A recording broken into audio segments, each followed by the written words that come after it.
पता नहीं कब उसने मेरी कॉफी में बेहोशी की दवा मिला दी और जब मुझे होश आया तब मुझे उसके इंटेंशंस का पता लगा।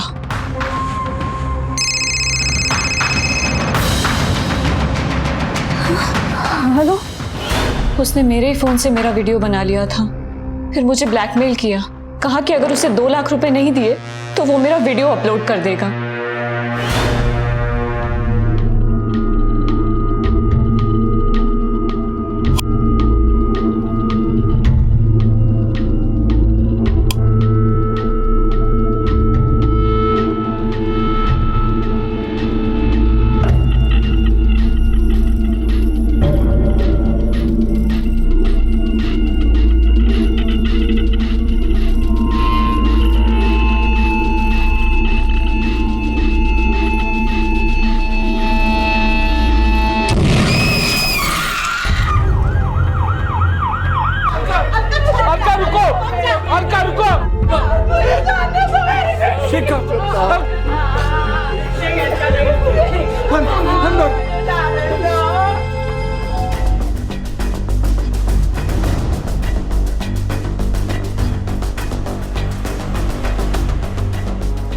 सर, देखने से लगता है एक्सीडेंट था।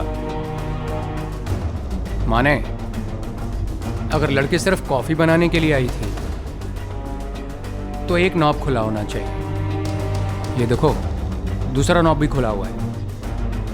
इसका मतलब हो सकता है किसी ने जानबूझकर यहाँ आने से पहले दूसरा नॉब खोल दिया। सर, गैस लीक हो जाने की वजह से पूरे किचन में गैस फैल गई होगी। लड़की ने ध्यान नहीं दिया होगा और लाइटर जलाया होगा। जैसे ही उसने लाइटर जलाया, गैस जल उठी और उसी आग में लड़की मर गई होगी। पर माने, घर में अगर इतनी गैस फैली थी तो किसने नोटिस तक नहीं किया?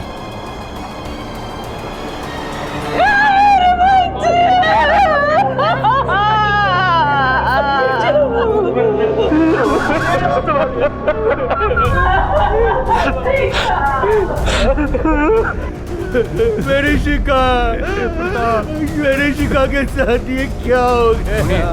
देखिए, आप लोगों की हालत क्या है मैं समझ सकता हूँ, पर कुछ पूछताछ करनी है।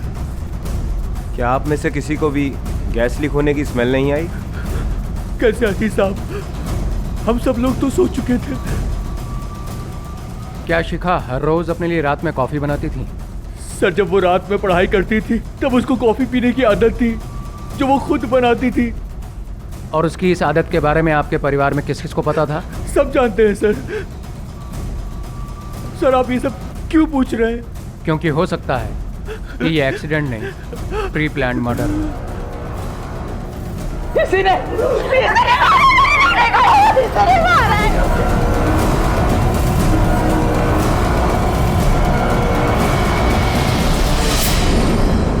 20 साल पहले प्रकाश पाटिल ने अपने छोटे भाई प्रताप पाटिल को बेऔलाद होने से मुक्त करने के लिए अपनी छोटी बेटी विभा को उसकी गोद में रख दिया था। बड़ी बेटी निशा गरीबी में पलती रही और छोटी बेटी विभा रईसी में। फिर अचानक ऐसा क्या हुआ कि उसी गोद ली हुई बेटी पर आज प्रताप और अलका हत्या का आरोप लगा रहे थे। प्रतापने स्वतःहून फोन करून बोलवलंय। विवाह की शादी तय करने जा रहे हो लोग। बेटी के शादी का सवाल है तो जाना ही पड़ेगा ना। ए चल, अटप तो चलो क्या, अभी थोड़ी देर में सुबह हो जाएगी। 6 बजे की गाड़ी पकड़नी है। जा निशा, ए पूरी, ठीक है? तो अभी तैयार नहीं हुई? क्योंकि मैं नहीं जाना चाहती। क्यों? ए बुरी, अरे विभा तेरी बहन है, उसकी शादी हो रही है, तुझे तो खुश होना चाहिए। खुश होना चाहिए? क्यों खुश हो जाऊं मैं? शादी विभा की हो रही है, मेरी नहीं। मेरी किस्मत में तो शादी लिखी ही नहीं है। मुझे तो जिंदगी भर इसी घर में सड़ना है। ए बोरी, तमाशा मत कर। तो विभा ही एक कारण है जो कभी कभी वहां जाना मिलता है। अब उसके शादी हो जाने के बाद वो चली जाएगी, फिर कहाँ उस घर में जाना होगा? आखिरी बार जा रहे, गुस्सा थूक दे, तैयार हो जा। क्या मेरा बेटा?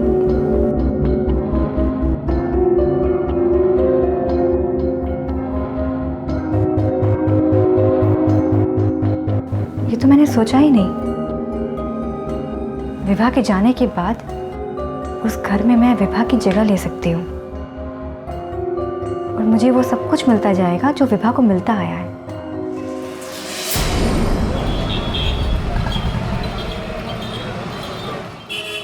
विभा के लिए मैंने ये लड़का पसंद किया है। संदीप नाम है इसका।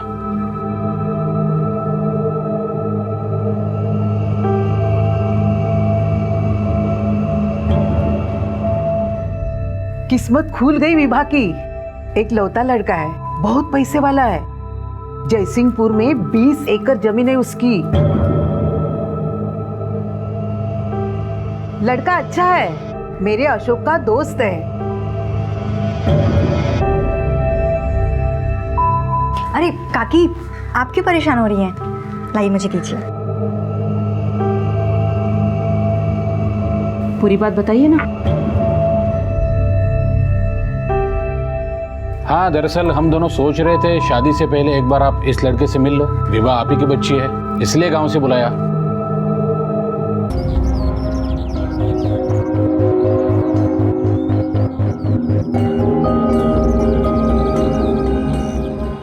अब मेरी बारी।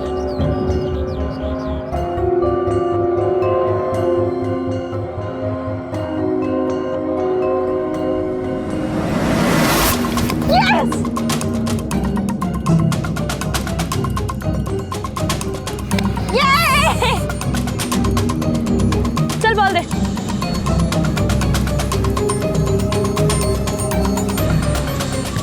पागल है ना ये लोग को पता नहीं है तेरे हाथ के कारण दिल करता तेरे हाथों को छूम लूं। तुझे तो पता है ना। चल बता, कितना डिग्री है? छोड़ना छोड़ना, बहुत दर्द हो रहा है यार, छोड़ना। सुन, अपनी ना औकात में रह, समझा ना? ज्यादा अपना दिमाग लड़ाया, तेरी खोपड़ी खोल के ना तेरे हाथ में दे दूंगी, समझा ना? विभा, चल मामी बुला रही तुझे। इस उम्र में मोहल्ले के लड़कों के साथ लगोरी खेलना, आवारागर्दी करना, शर्म नहीं आती तुम्हें? और करो इसकी शादी, नाक कटवाएगी ससुराल में। विभा, गलत बात है। काका और काकी तेरे लिए इतना कुछ कर रहे हैं और तू थोड़ा सुधरने की कोशिश तो कर। इतना अच्छा लड़का ढूंढा है तेरे लिए, कोई मेरे लिए इतना कुछ करे ना, मैं जिंदगी भर गुलामी करूं उसकी। मुझे शादी नहीं करनी। जुबान लड़ाती है? हम सब तो नौकर है ना तेरे, तू जो कहेगी वो हम सब करेंगे। हाँ, क्यों नहीं करनी शादी? क्यों नहीं करनी बोल? आवारागर्दी करनी है इसलिए ना? बेटा, कुछ तो सम्मान कर बड़ों का। अरे काका काकी के कितने एहसान है तेरे पे, कुछ तो शर्म कर। रहने दो रत्या, सब जानती हूँ कि क्यों कर रहे हैं मेरी शादी। हाथ कर दिया अब इसने तो। भाऊजी, आता तुम्हीच बोला हिच्याशी। कितना कुछ किया इस लड़की के लिए, पाला पोसा बड़ा किया और रत्ती भर भी शर्म नहीं है उसमें। काकी काकी, अब शांत हो जाइए। मैं हूं ना, मैं बात करती हूँ उससे।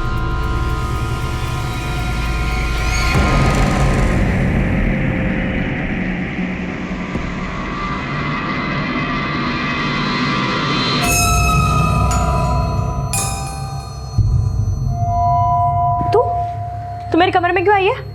निकल ऐसे। तुझे सब कुछ कितने आसानी से मिल गया ना। अब तो तेरी शादी भी अच्छे घर में होने वाली है, एक अच्छे लड़के के साथ। लड़का 40 साल का बुढ़ा है वो, और ऊपर से उसकी दूसरी शादी है। दूसरी शादी तो क्या हो गया, घर दे रहा है, नाम दे रहा है, और क्या चाहिए तुझे? घर और नाम से ज्यादा डिजर्व करती हूँ मैं। देख विभा, जो मिल रहा है ले ले, वरना कल को ऐसा ना हो जाए कि मैं निशा नहीं विभा हूँ, समझी? तू होती कौन है मुझे सलाह देने वाली? हाँ, तू मेरी सगी बहन जरूर है, पर मैं तुझे अपनी बहन नहीं मानती। ज्यादा शानी बनने की कोशिश मत कर। 2-4 दिन रुक और ऐसे चलती बन। दो कौड़ी की लड़की मुझे आग दिखाती है। काकी, मैं करती हूँ। काकी देखिएगा, सब ठीक हो जाएगा। और ये आपके लाड और प्यार का नतीजा है, जो विभा इतनी जिद्दी हो गई है। पता नहीं उसको कुछ दिख ही नहीं रहा है, इतना आप लोग उसके लिए कुछ कर रहे हो, सिर्फ अपने बारे में सोच रही है। अगर मैं उसकी जगह पर होती तो कभी जवाब नहीं देती, कभी आंख उठाकर ऊपर नहीं देखती, चुपचाप होकर सारी बातें मान जाती।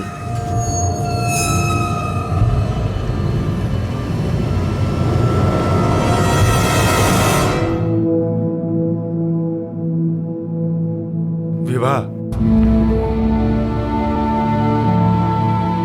ऐ पोरी इधर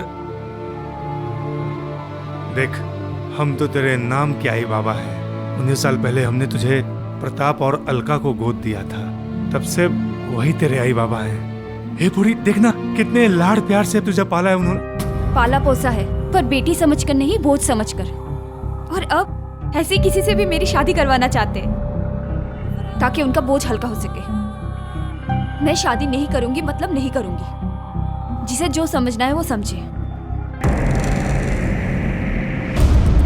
मैं भी देखती हूँ तू ये शादी कैसे नहीं करती।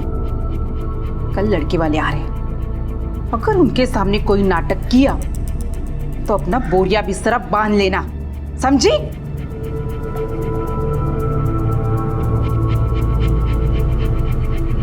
ए पोरी, क्यों तू अपनी जिद पे अड़ी हुई है? हाँ? देख बेटा, ठंडे दिमाग से सोच, अरे कुछ ना कुछ हल जरूर निकले। मैं हल निकाल लूंगी, उसकी टेंशन आप मत लो। विभा के सगे माँ बाप चुप रहने को मजबूर थे और गोद लेने वाले माँ बाप जिम्मेदारी से मुक्ति चाहते थे। विभा की नजर में सब सिर्फ नफरत के काबिल थे, और जब रिश्तों में हद से ज्यादा तनाव आ जाता है तो अक्सर रिश्ते गलत मोड़ ले लेते हैं, और यहां भी वही हुआ।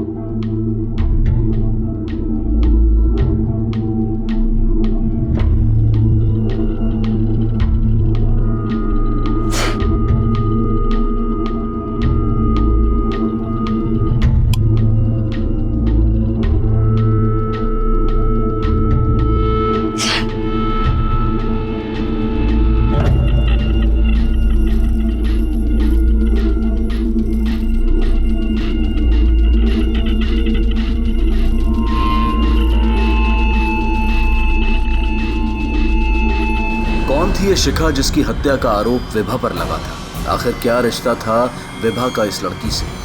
विभा अपने गोद लेने वाले माँ बाप से अपनी शादी को लेकर नाराज थी, तो फिर इस मासूम लड़की को मारकर उसे क्या मिलने वाला था? सर, शिखा पाटिल के पोस्टमार्टम रिपोर्ट के मुताबिक उसकी मौत जलने से ही हुई है। गैस सिलेंडर प्रोवाइडर कंपनी के रिपोर्ट के हिसाब से 15 दिन पहले ही चेकअप हुआ था, और उसमें ऐसा कोई डैमेज नहीं था जिससे यह हादसा हो सके।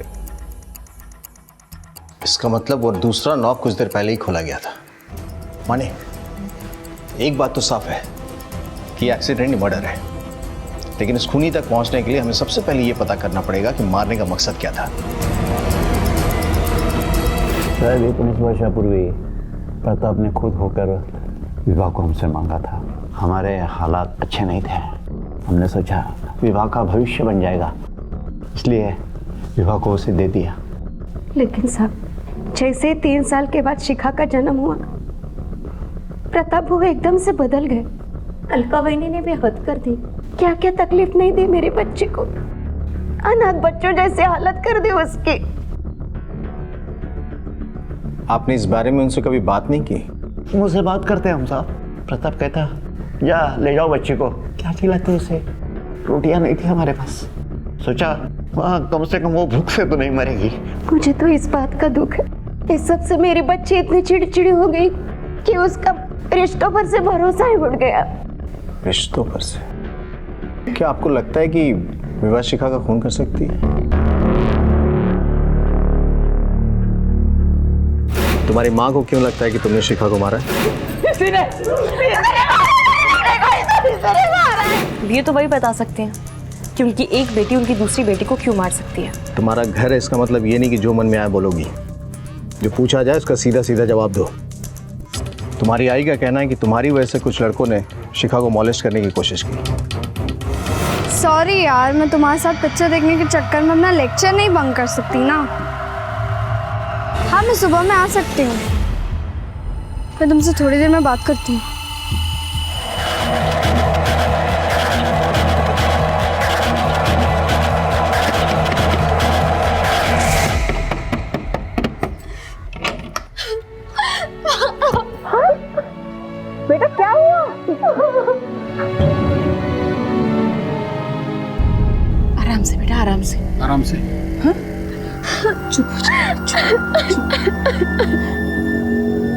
बेटा बेटा पहचानती है कौन थे, कहाँ के थे?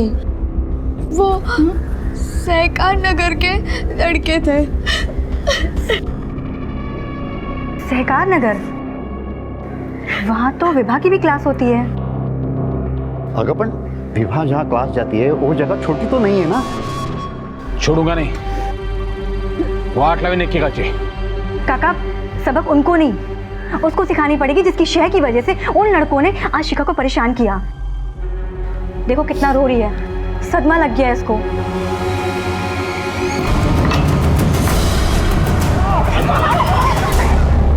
मैंने उसे नहीं मारा और ना ही मैंने किसी को उसे छेड़ने के लिए भेजा था, और मुझे अफसोस है इस बात का।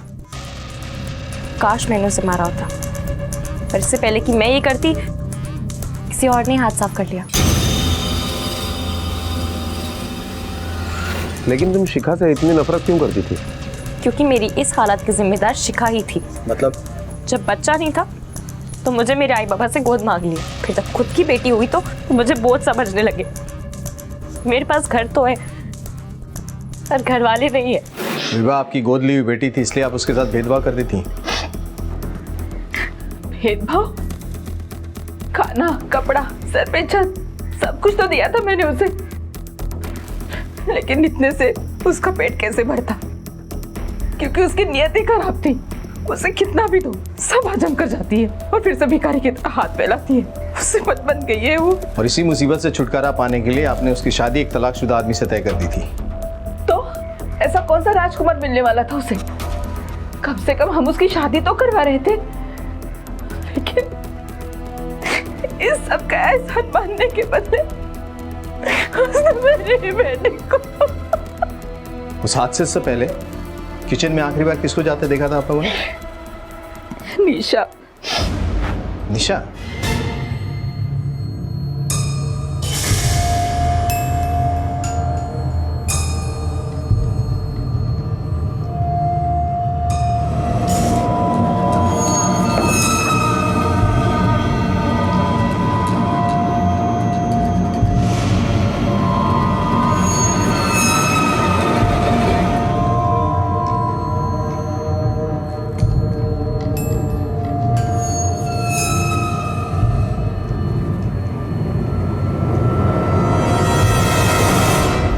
तुम शिखा के कमरे में क्या कर रही हो? तुम्हारी हिम्मत कैसे हुई मेरी बेटी की चीजों के हाथ लगाने की? हाँ, छोटी तो छोटी, ये बड़ी भी आंखें गड़ाए बैठी है। जिसे देखो ये घर हड़पना चाहता है। निशा, तुमसे कुछ बात करनी है। हाँ, मैं इस घर में रहना चाहती हूँ, पर सर मुझे यहाँ रहने के लिए किसी को मारने की ज़रूरत नहीं है। मेरे लिए तो इस घर में एक कोना भी बहुत है। मैं वहाँ अपने घर वापस नहीं जाना चाहती हूँ, क्योंकि मुझे वहाँ रहने के लिए हर दिन अपने आप को बेचना पड़ता है।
13 मार्च को उस हादसे से पहले तुम आखिरी थी जो किचन में गई थी। तुम्हें वहाँ गैस लीक की कोई स्मेल आई थी? नहीं सर, मुझे गैस की कोई स्मेल नहीं आई थी। और किचन में सारा काम खत्म करने के बाद करीबन 9:30 बजे मैं वहां से निकल चुकी थी। माने, फैमिली में कई लोगों के पास शिखा को मारने का मकसद है। क्या जिस तरह से विवाह के साथ बर्ताव हो रहा था, हो सकता है इस बात ने उसके अंदर इतना जहर भर दिया कि उसने शिखा को मार दिया, या फिर कालिंदी या अशोक भी। सर, कहने को मेरे मामा की बेटी थी, सगे भाई बहन जैसा रिश्ता था हमारा। एक ही घर में बचपन से पले बढ़े थे हम। हमें इंक्वायरी से पता चला है कि दो बेटियां होने के बावजूद तुम प्रताप पाटिल के काफी करीब थे, अपनी बेटियों से ज्यादा मानते थे तुम्हें। अगर बेटियां नहीं होती तो वारिस भी शायद तुम ही होते। सर, ये तो लोगों का मानना है, इसमें मैं क्या कर सकता हूँ। मामा की फैक्ट्री में बिना किसी शिकायत के, बिना किसी डिमांड के दिन रात मेहनत की। मामा मुझे बहुत भरोसा करते, बहुत प्यार करते हैं मुझसे, शायद इसीलिए लोग ऐसा समझते हैं। पति के मौत के बाद प्रताप ने अपने घर में सहारा दिया। बहुत एहसान है उसके हम पर। और शिखा तो मेरी बेटी जैसी थी, सब बेटी जैसी थी। क्योंकि डायरेक्टली इनडायरेक्टली इन दोनों को भी फायदा होने वाला था, और शक तो वैसे भी विवाह पे जाना था। उन लड़कों के बारे में पता चला जिन्होंने शिखा को मॉलेस्ट करने की कोशिश की थी? लड़की करेगा? किसी ने कहा था सर। किसने कहा था? सर विभा ने कहा था मेरे को। हाँ सर, मैंने उन्हें शिखा को छेड़ने के लिए भेजा था। क्यों? क्योंकि मुझे शादी नहीं करनी थी, और मुझे पता था कि शिखा को छेड़ने की बात को सब इतनी इंपॉर्टेंस देंगे कि सब मेरी शादी की बात भूल जाएंगे। क्योंकि हमेशा ऐसा ही तो होता था, शिखा के सामने मैं तो उन्हें दिखती ही नहीं थी।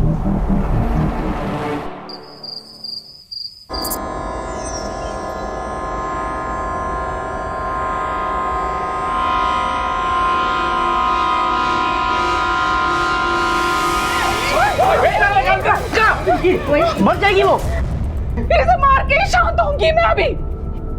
क्या सोचा था तूने? मेरी बेटी को मार के उसकी जगह लेगी?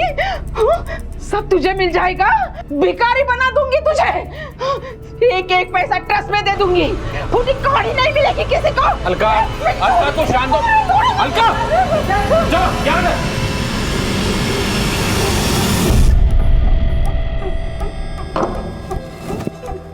देखा ना, इतनी सेवा करके क्या फायदा हुआ? वही नहीं अपनी सब प्रॉपर्टी पैसा ट्रस्ट को देने वाली है, और हमें। भाई, ऐसे बोलने से हो जाता है क्या? और सब जानते हैं कि मामा की फैक्ट्री के लिए मैंने कितनी मेहनत की है, अपना खून पसीना बहाया है। वो ऐसे उठा के नहीं फेंक सकते हमें। अगर फेंकना भी चाहेंगे तो मैं उन्हें फेंकने नहीं दूंगा।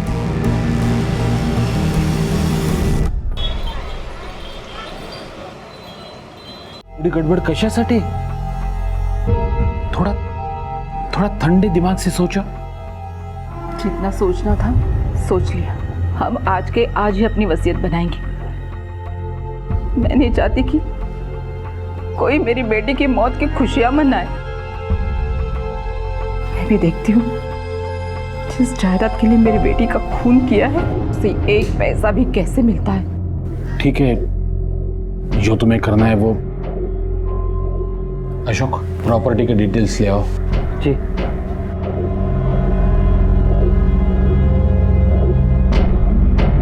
भाऊजी, आप क्या यहाँ गवाही देने के लिए रुके हैं? चाहिए, हमें अपना काम करना है।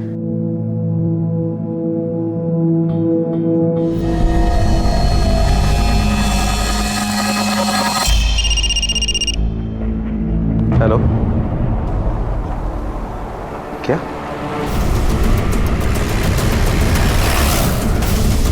अलका, क्या हो गया? अलका, अलका क्या हुआ तुझे? अलका उठना, अलका। बाबा जी तो प्रकाश देखना क्या है? एक बात तो साफ, जितनी बुरी तरीके से चाकू मारा है, जिसने भी चाकू मारा है ना, वो इससे बहुत नफरत करता है। एविडेंस कलेक्ट करो और बॉडी को पोस्टमार्टम के लिए भेजो।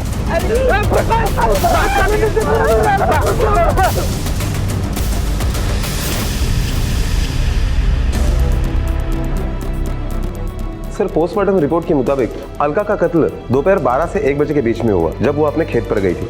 और जिस चाकू से उसका कत्ल हुआ वो चाकू लगभग बॉडी से 50 मीटर दूरी पर मिला, लेकिन उस चाकू पर किसी के भी उंगलियों के निशान नहीं मिले। इसका मतलब है कि जो मारने के लिए आया तो पूरी तैयारी के साथ आया था। माने अलका अपनी प्रॉपर्टी ट्रस्ट के नाम करने के लिए वसीयत बनाने वाली थी। इस वसीयत से किस किस को नुकसान हो सकता था? सर, अशोक, कालिंदी, प्रकाश, कविता, विभा, अनिशा, इनफैक्ट सबको ही नुकसान होने वाला था। कल मैं 12 से 1 बजे के बीच घर में ही थी। मेरी तबीयत ठीक नहीं थी, इसलिए मैं अपने कमरे में सो रही थी। सर, मुझे एक ज़रूरी काम था, इसलिए कल मैं फैक्ट्री में ही था। मैं भी अपने कमरे में ही थी। सर, सब लोग अपने अपने कमरे में थे। घर में कुछ काम नहीं था तो मैं घर में मंदिर की सफाई कर रही थी। माने अगर सबके सब घर में थे तो फिर अलका को मारा किसने? एक काम करो, सबकी मोबाइल लोकेशन निकालो, पता चल जाएगा कौन कितना सच बोल रहा है और कितना झूठ। सर, मोबाइल लोकेशन रिपोर्ट के मुताबिक जिस वक्त अलका का कत्ल हुआ उस वक्त विभा घर पर नहीं, बल्कि जहां अलका का कत्ल हुआ उसी जगह के आसपास थी। हमने वहां जाकर पूछताछ की तो वहां के लोगों ने भी कंफर्म किया है कि उसे वहां देखा गया था।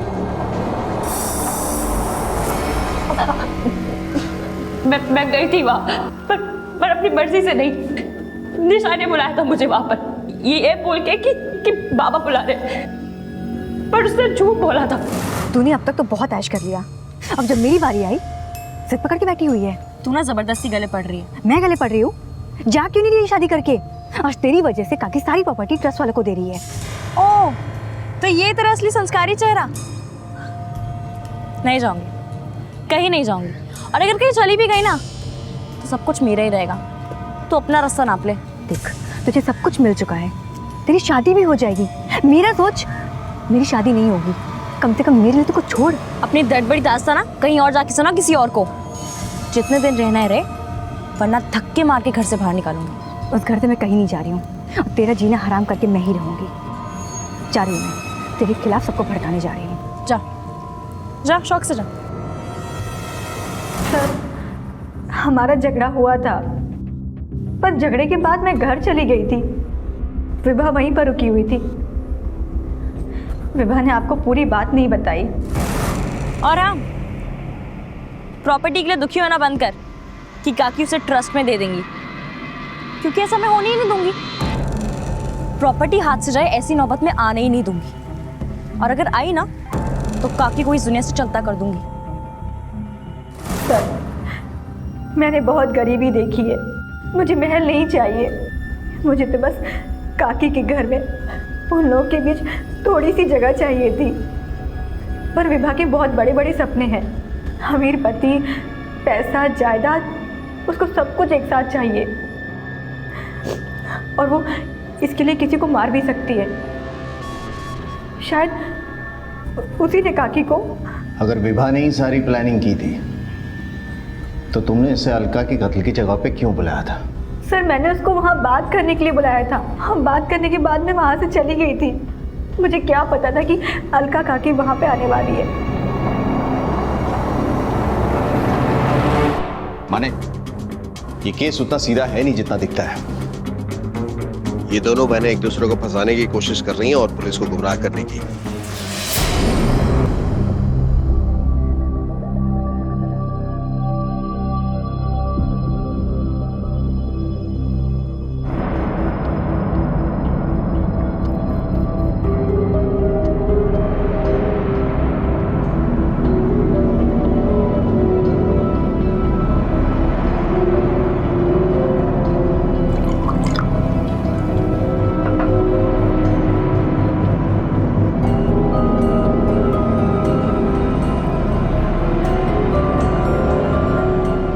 मैंने आपको एक काम किया, अब आपको मेरा काम करना होगा। आपको पुलिस को बताना होगा कि आपको शक है कि अलका काके का खून निशा ने किया। मैं ऐसा कुछ नहीं कहूँगा। विभा वो तेरी बहन है, भांजी है वो मेरी। मैं ऐसे कैसे कह सकता हूँ? पक्का नहीं बोलेंगे? ठीक है,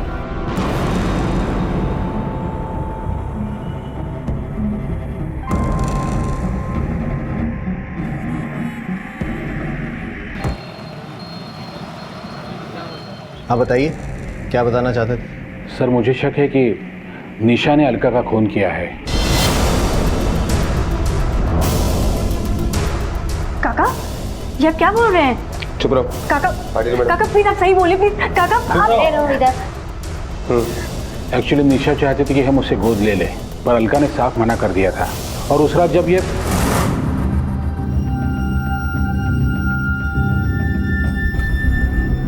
काकी, ये लीजिए। आपने सुबह से कुछ खाया नहीं है ना, खा लीजिए। बचपन से ही ना मेरा सपना था कि मैं आप लोग की सेवा करूं। काकी, मुझे आपके पास ही रहना है। अगर आप मुझे ऑफिशियली गोद ले ले तो। काकी, आप सुन रही हैं ना? काकी, सेवा के नाम पे अपना उल्लू सीधा करना चाहती है तू? निकल यहाँ से। तेरी बहन ने मेरी बच्ची को खा लिया, अब क्या तुझे अपने सिर पे नचाऊं मैं? तेरी औकात पता नहीं है क्या मुझे? आज तक कितनी गोदी में बैठी है तू? क्या कहा आपने? दूर रहना, दूर रहना मेरे से। 2 टके की औरत। दूर रहना, मैं कह रही हूँ दूर। निशा, क्या कर रही हो? निकाल दो इसे बाहर। निकलो यहाँ से। खड़े रहो सीधा। हे भगवान, कैसे इतने दिन शरीफ होने का नाटक कर रही थी ये लड़की। तेरे दोनों बेटियों ने भाव का जीना हराम किया। कालिंदी तू चुप बैठ, तुम सब लालची हो लालची। काका सर बोलिए प्लीज, मैंने तो कुछ नहीं किया है। पटेल मैम, ले चलो इसे। काका मेरी बात सुनो। निशा मेरी बात।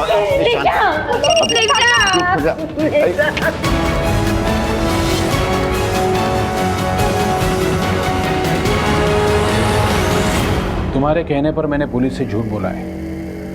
मुझे मालूम है निशा ने अलका को नहीं मारा, क्योंकि जब अलका का खून हुआ था तब निशा घर पर ही थी।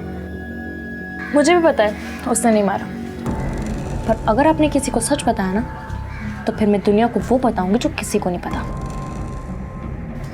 और फिर ये लोग और पूरी बिरादरी आपके मुंह पर थूकेगी।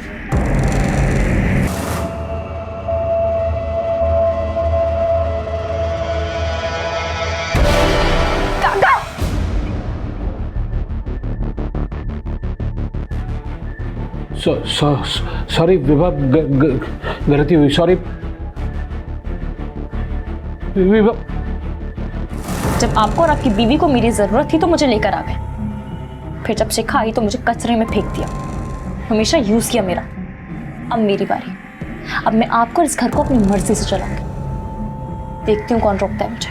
कहीं ऐसा तो नहीं कि अलका को तुमने मारा है? काश मैं मार पाती, पर मुझे इस पुलिस के डंडे नहीं खाने। इसलिए अब जो कुछ भी होगा मैं दूसरों को आगे करूँगी, फिर चाहे वो मेरे सगे हों या सौते।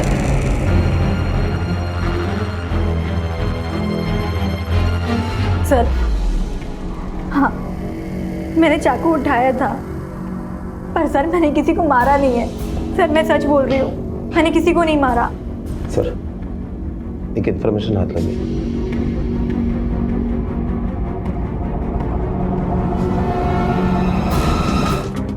बोलो क्या? सर 15 मार्च को 12 बजे अशोक के दूसरे मोबाइल का लोकेशन भी वही आ रहा है जहां अलका का खून हुआ।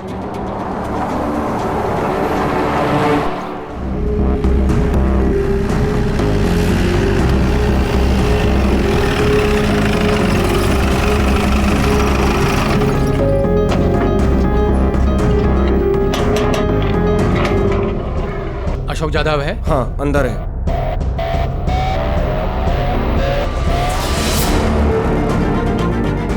लोखंडे सर, फॉरेंसिक लैब वाले बोलो। हो सर। सावंत, पूरे ऑफिस की तलाशी लो। Okay sir. अगर शिखा और अलका को अशोक ने मारा है तो अशोक को किसने मारा है? इसका मतलब है कि सिर्फ ये इन्वॉल्व नहीं है, कोई और भी है। तो इधर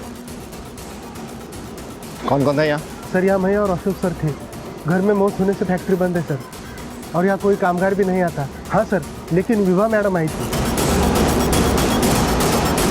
अशोक, जिसने अपने दूसरे मोबाइल फोन के बारे में पुलिस से छुपाया था और जिस पर पुलिस को सबसे ज्यादा शक था कि उसने ही अलका और शिखा का कत्ल किया होगा, वो खुद भयानक मौत मारा जा चुका था। लेकिन अगर अशोक ने कत्ल किए थे तो फिर अशोक का कत्ल किसने किया और क्यों? विभा एक बार फिर से शक के घेरे में थी। अशोक की मौत के बाद विभा प्रताप की जायदाद की पहली दावेदार थी। हाँ सर, मैं गई थी उससे मिलने, क्योंकि इन सब लोगों में एक वही था जो ईमानदार और मेहनती था, अपनी मेहनत का हिस्सा लेकर बिजनेस करना चाहता था। पर जब काकी ने सारी प्रॉपर्टी ट्रस्ट के नाम करने की बात की तो वो टूट गया था। मैं उसे ये समझाने के लिए गई थी कि कहीं वो कोई गलत कदम ना उठा ले, पर उसने बताया कि वो गलत काम कर चुका है। कौन सा गलत काम? मैंने उससे बहुत पूछा, पर उसने नहीं बताया कि उसने क्या किया, तो मैंने भी ज़्यादा जोर नहीं डाला। सोचा जब मूड ठीक होगा तब पूछ लूँगी।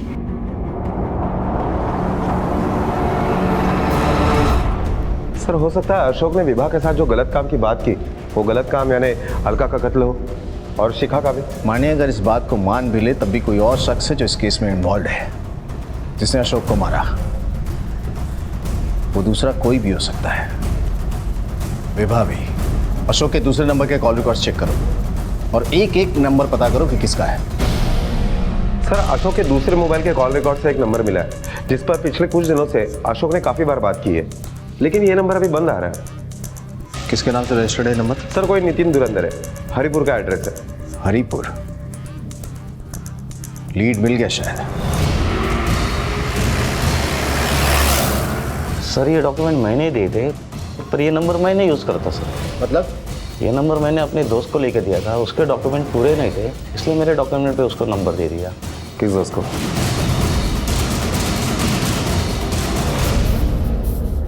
सारी जिंदगी गरीबी में कट गई। सोचा बच्चों का भला हो जाएगा, हाँ, लेकिन उस दिन जब अलका विभा के बालों को खींच कर ले आ रही थी तब जवान बेटे को ऐसा मारता है क्या? तब मैंने ठान ली जिस शिखा की वजह से मेरी विभा की ये हालत हुई है उसे मैं जिंदा नहीं छोड़ूंगा। फिर शिखा के मरने के पास अलका और प्रताप के पास दूसरा कोई विभा के सिवाय चारा ही नहीं मिला।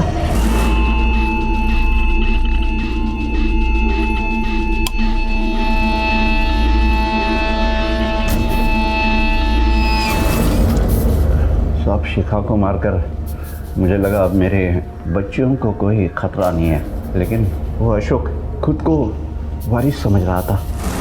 देख अशोक, विभा को अलका ने खुद होकर गोद लिया था, फिर भी उसकी ये हालत रही। अब तू सोच तुझे क्या मिलेगा? वो एक पैसा सुद्धा तुला ती देणार नहीं। हाँ, लेकिन अगर अलका मर जाती है तो वही जायदाद तुम दोनों में आधी आधी बढ़ जाएगी। मामा, आप ये कैसी बात कर रहे हैं? शोक, मैं सही बात कर रहा हूं। सब तो फिर जायदाद दान में ही जाने वाली है। मेरी बात अशोक के समझ में आ गई और उसने अलका को मार दिया। मैं नहीं चाहता था कि मेरी बच्चियां किसी के सामने हाथ जोड़े, किसी का मुंह ताके, किसी की मोहताज पर। मैं नहीं चाहता था सब ये सब उनके लिए किया। बेटियों की इतनी फिक्र थी ना तो उसे कमा के खिलाता, लूट कर या जुर्म करके नहीं।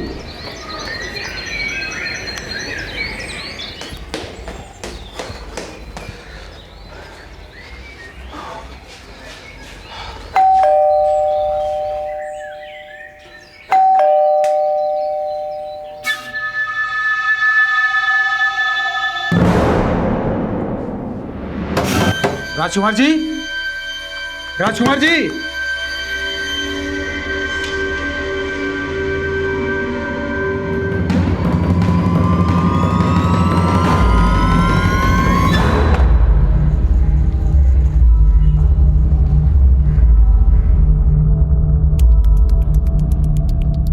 सर सर आइए सर, मैंने ही फोन किया था आपको। ये देखिए, ये राजकुमार जी का घर। सर, मैंने भी बहुत कोशिश की लेकिन कोई फायदा नहीं हुआ। दरवाजा खटखटाया, डोरबेल बजाई, लेकिन दरवाजा खुले ही नहीं। लेकिन अब राजकुमार जी से मिलने क्यों आए थे? सर, हम लोग रोज मॉर्निंग वॉक पर निकलते हैं। एक्चुअली मैं सर बाजू वाली विंग में ही रहता हूँ। लेकिन ऐसा भी तो हो सकता है कि राजकुमार जी कहीं बाहर गए होंगे। नहीं नहीं सर, पिछले 10 साल से लगातार हम लोग मॉर्निंग वॉक पे जा रहे हैं और राजकुमार जी ने आज तक एक भी मॉर्निंग वॉक मिस नहीं की। भगवान ना करे कुछ हो ना गया हो। खोलते सर। आसपास से किसी चाबी वाले को बुलाओ।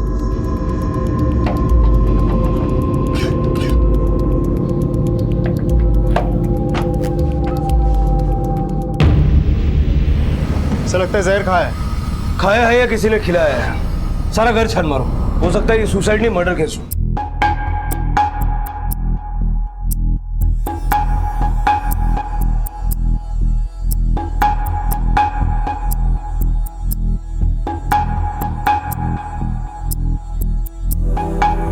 सर इनका एक लड़का भी यहाँ रहता था, सुबह से वो भी नहीं दिखा। क्या नाम है उसका? मनीष। ये? हाँ सर।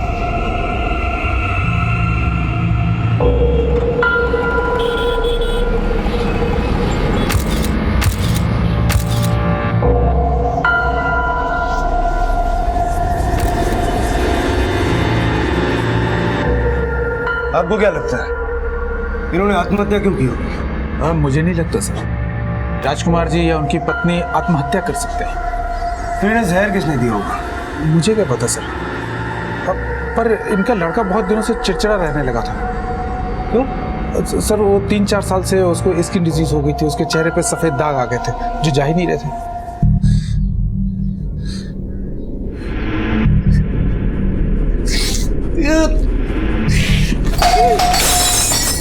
मनीष का नंबर तो मैंने सेव नहीं किया था, उसके पिताजी का नंबर है मेरे पास।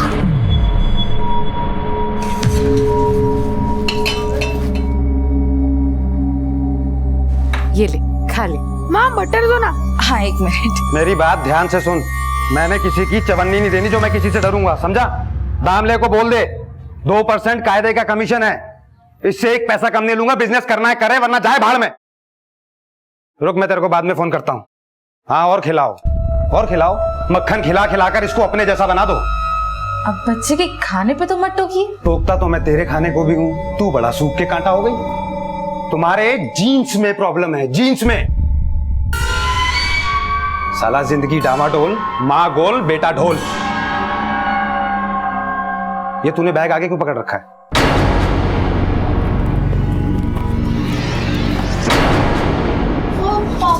पापा ये अपनी फैट छुपा रहा है। छुपा मत, घटा, एक्सरसाइज कर, वरना जवान होने तक ना खुद को ढो पाएगा ना अपने बाप के जनाजे को।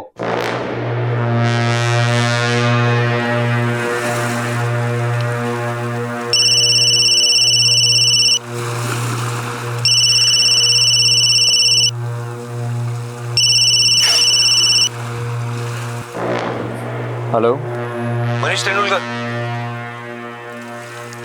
जी। पुलिस इंस्पेक्टर सेवक मोहिते। काशी मेरा पुलिस स्टेशन देखा है ना, वहाँ आ जाओ। कितनी देर में पहुंचोगे? पर सर मुझे पता है तुम मुंबई में ही हो, कहीं से भी आओगे तो 2 घंटे से ज्यादा वक्त नहीं लगेगा। लव करिए।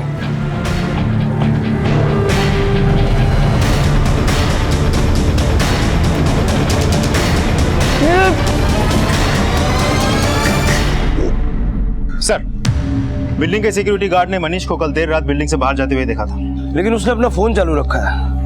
मिलने बुलाया, देखते हैं वो क्या बोलता है। लाइन चलो। अंकल, आप अक्षय और शुभम को टपका सकते हो क्या? क्या बोला? टपका नहीं सकते तो सालों की हड्डियां तोड़ दो। बेटा, मेरा काम है ना सीटी बजाना। अगर मैंने किसी स्टूडेंट को बजाया ना तो प्रिंसिपल मुझे बजा देगा। जा अपनी क्लास में। 2000 है, मेरा काम कर दो, 2000 और दूंगा।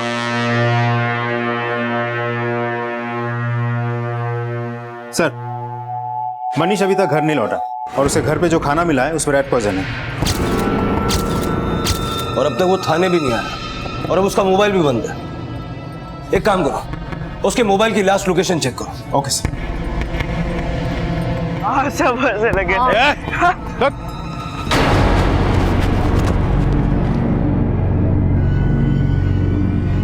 ओके सर, मनीष के फोन की लास्ट लोकेशन गोराई की थी।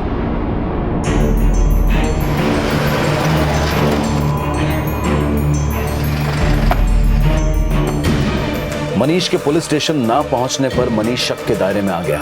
पुलिस मनीष के फोन की लास्ट लोकेशन से उस तक पहुंचने की लीड तलाशने लगी और कुछ देर की कोशिश के बाद मनीष की तलाश खत्म हो गई। और अगर ये आत्महत्या थी तो ये क्यों और किन हालात में हुई थी, और अगर ये हत्या थी तो इस अपराध की वजह क्या थी? इन घटनाओं के बुनियादी सवाल पुलिस इन्वेस्टिगेशन का आधार थे, और बहुत जल्द इन घटनाओं का तार विवान से भी जुड़ने वाला था। एक छोटे से बच्चे के पास इतने पैसे होने का राज आखिर था क्या? Thank you uncle.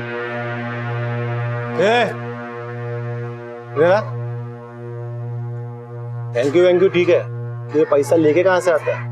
आप आम खाओ ना अंकल, गुठलियाँ क्यों गिनते हो? सर, मनीष और उसके पेरेंट्स की पोस्टमार्टम रिपोर्ट, तीनों मौत की वजह जहर है। मनीष के पिता के खाने में जहर था और माँ के पानी में जहर था, और मनीष ने खुद जहर खाया है। बोलते हैं मनीष के सुसाइड की पॉसिबिलिटी ज्यादा साफ है, लेकिन उसके पेरेंट्स के सुसाइड की पॉसिबिलिटी में अभी क्लैरिटी जरा कम है। हो सकता है किसी ने पर्पसली उनके खाने में जहर मिलाया हो।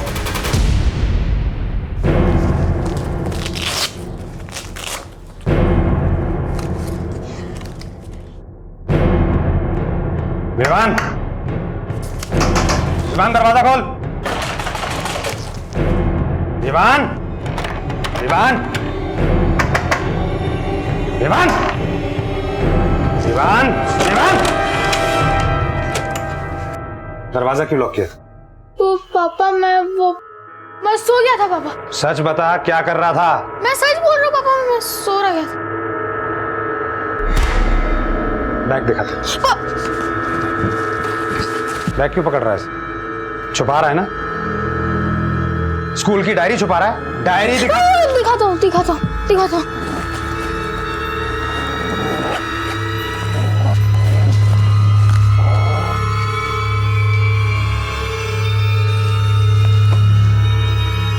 ये क्या है?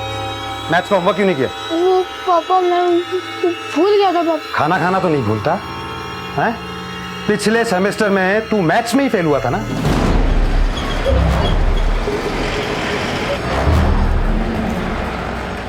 सर, इनके घर की चाबी किसी और के पास थी ये तो मैं कह नहीं सकता, लेकिन मनीष के मम्मी पापा तो ज्यादातर घर पे ही रहते थे। सर, टेंडुलकर साहब के घर पे तो बहुत कम ही विजिटर्स आते थे, लेकिन हाँ, कुछ दिन पहले एक लड़की उनसे मिलने के लिए आई थी।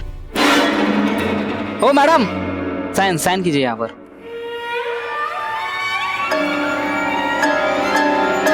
कौन है वो लड़की, पहचानते हो? शायद वो मनीष सर की दोस्त है। उसे मनीष सर के साथ यहाँ आते जाते मैंने कई बार देखा हूँ। हमने सुना है कि मनीष अपने जेनेटिक डिसीज के लिए अपने फादर को बहुत कोसता था।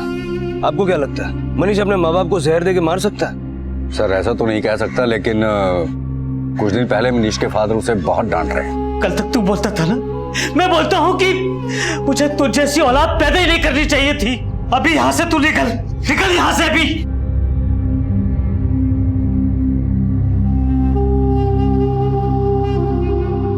कब की बात है ये? पक्का तो नहीं बता सकता सर, लेकिन शायद मनीष के माता पिता की मौत के 1-2 दिन पहले की बात है।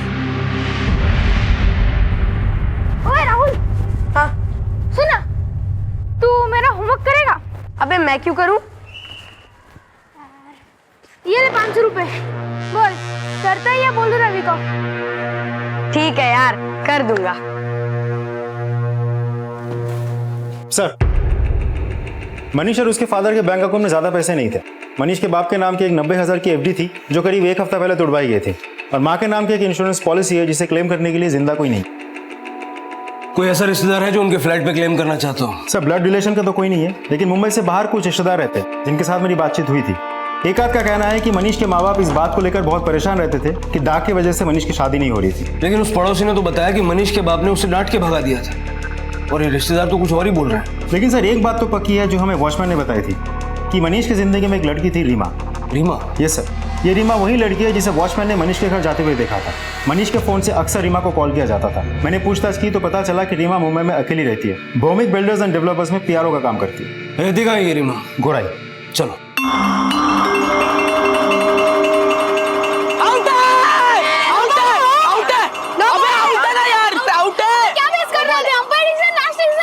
क्या चीटिंग करता है यार? क्या चीटिंग कर रहा है? अंपायर भी चिढ़ता है। जाने दे, चल। ये ले यार, तेरे पास तो बड़े पैसे, टीचर को रिश्वत दे दे, पास कर देगी। उसकी जरूरत नहीं पड़ेगी। ये असली है कि नकली है? तुझे नकली दूंगा। चल। जी रीमा त्रिवेदी। हाँ मैं ही हूँ रीमा। आपके दोस्त मनीष और उसके परिवार के बारे में कुछ बात करनी। कैसी बात सर? आपको पता नहीं, मनीष और उसके पेरेंट्स अब इस दुनिया में नहीं रहे। व्हाट? मनीष से आपकी फोन पे बात होती थी, उसके घर भी आना जाना था। क्या आपने वाकई ये जानने की कोशिश नहीं की कि आपका दोस्त किस हाल में है? सर हम नॉर्मल फ्रेंड्स थे और मनीष के पेरेंट्स के साथ भी मेरा फॉर्मल रिलेशन था। लेकिन आपकी और मनीष की दोस्ती तो काफी पुरानी थी ना। 5 साल आप लोग कॉलेज में साथ थे, उसके बाद भी आप लोग टच में थे। सर हम कॉलेज में साथ जरूर थे, लेकिन अभी 3 महीने पहले ही वापस टच में आए।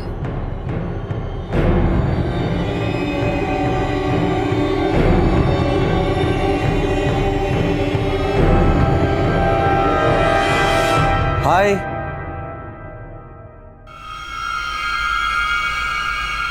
पहचाना नहीं? Manish, Gargi college. Oh Manish, I am so sorry. तुम काफी बदल गए हो। बैठो। Thank you. सो वैसे मेरे कुछ कजिन्स आने वाले हैं, पर जब तक वो नहीं आते यू कैन सिट। एक्चुअली मुझे भी कुछ काम है, मुझे देर हो रही है, मैं निकलता हूँ। Okay.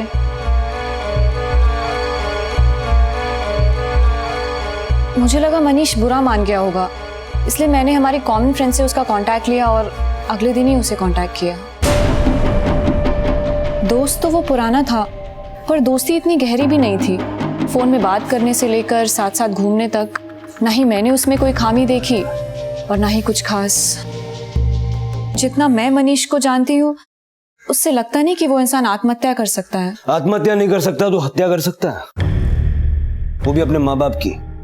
I don't know sir, और मैं उसके बारे में उतना भी गेस नहीं कर पाई हूँ जितना आप लोग एक्सपेक्ट कर रहे हैं। रीमा की बातों से मुझे ऐसा लग रहा है कि उसके और मनीष के बीच में कुछ तो ऐसा था जो वो हमसे छुपा रही है। सर कहीं ऐसा तो नहीं कि मनीष रीमा से प्यार करता था, लेकिन मनीष के स्किन डिजीज की वजह से रीमा उसको इग्नोर करती थी, तो इसीलिए वो फ्रस्ट्रेशन में आके अपने फादर को कोसने लगा। बोलते, लेकिन सवाल तो ये उठता है कि बेटे ने माँ बाप की हत्या करके आत्महत्या की या हत्या को आत्महत्या समझ के आत्महत्या की। अगर ये दोनों संभावनाएं हैं तो रीमा के उस बयान का क्या मतलब? जितना मैं मनीष को जानती हूँ, उससे लगता नहीं कि वो इंसान आत्महत्या कर सकता है। रीमा और मनीष के रिश्ते को अच्छे से खंगालो, हो सकता है उस बयान के पीछे का कोई राज निकल के आए। सर मनीष के फोन रिकॉर्ड्स में से एक नंबर ऐसा भी है जिससे भी कोई राज निकल सकता है।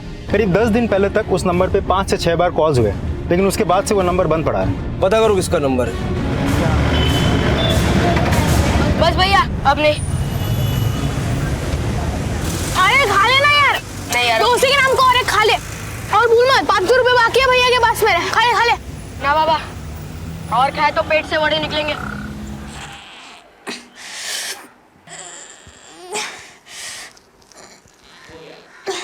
विवान, तेरा बैग कहाँ है?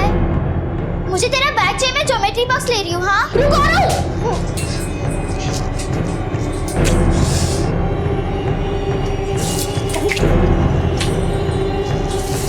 तूने अपना बैग इतना नीचे क्यों रखा है? आ रहा हूँ, रुक जा, मैं ज्योमेट्री बॉक्स ले रही हूँ।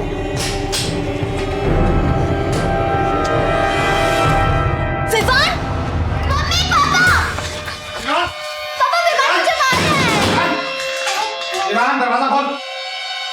विवान, विवान, दरवाजा खोल। विवान। जिस तरह विवान उन पैसों को अपने परिवार की नजरों से बचा रहा था, उससे ये साफ था कि ये पैसे किसी अपराध से जुड़े थे। पर वो अपराध क्या था, उसमें विवान की क्या भागीदारी थी, और ये पैसे विवान तक कैसे और किसके जरिए पहुंचे थे। कहते हैं कि जब कोई अच्छा इत्तेफाक बुरे हादसे की शक्ल ले ले तो गुड लक को भी बैड लक समझकर कोसा जाता है। मनीष और विवान भी ऐसे ही एक इत्तेफाक का शिकार थे। लेकिन क्या था ये इत्तेफाक? क्या ये इत्तेफाक उस शख्स से भी जुड़ा था जिसके नंबर से मनीष के फोन पर कुछ गिने चुने कॉल्स भी आए थे?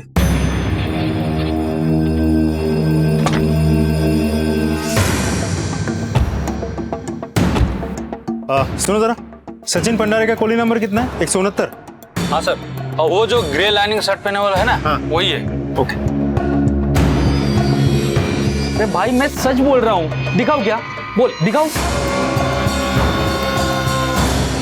हाँ साहब, वो मेरा ही नंबर है, इसलिए बिल नहीं भरा था ना तो कंपनी ने कनेक्शन कर दिया। मनीष तेंदुलकर से कैसी बोल चलती तेरी?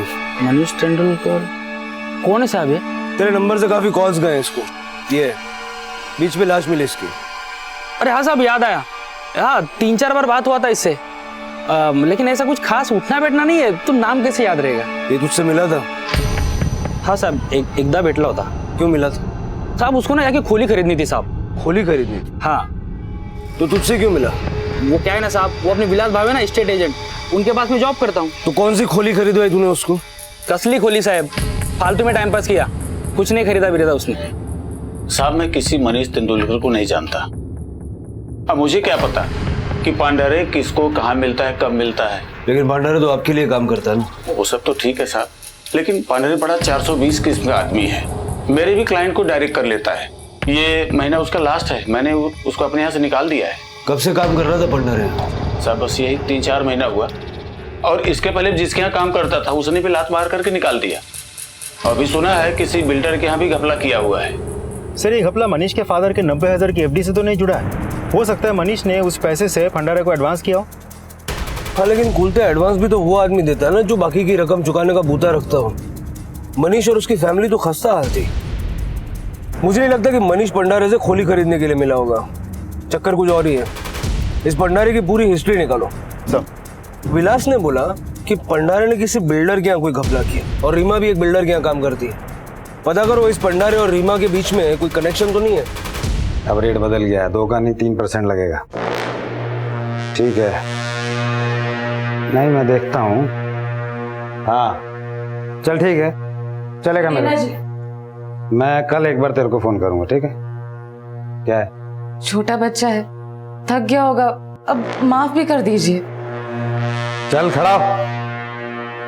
और सुन, आगे से कोई शरारत करी तो तेरी माँ भी नहीं बचा पाएगी, समझा? चल कमरे में जा। हाँ दामले, अरे कल बोला था ना यार, समय ले लेना, इतनी जल्दी क्या है तेरे को बे?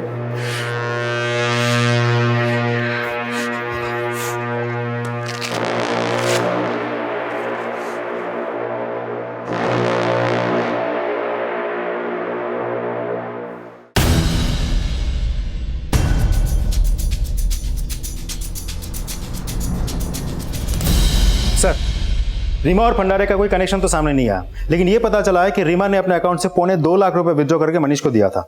CCTV footage.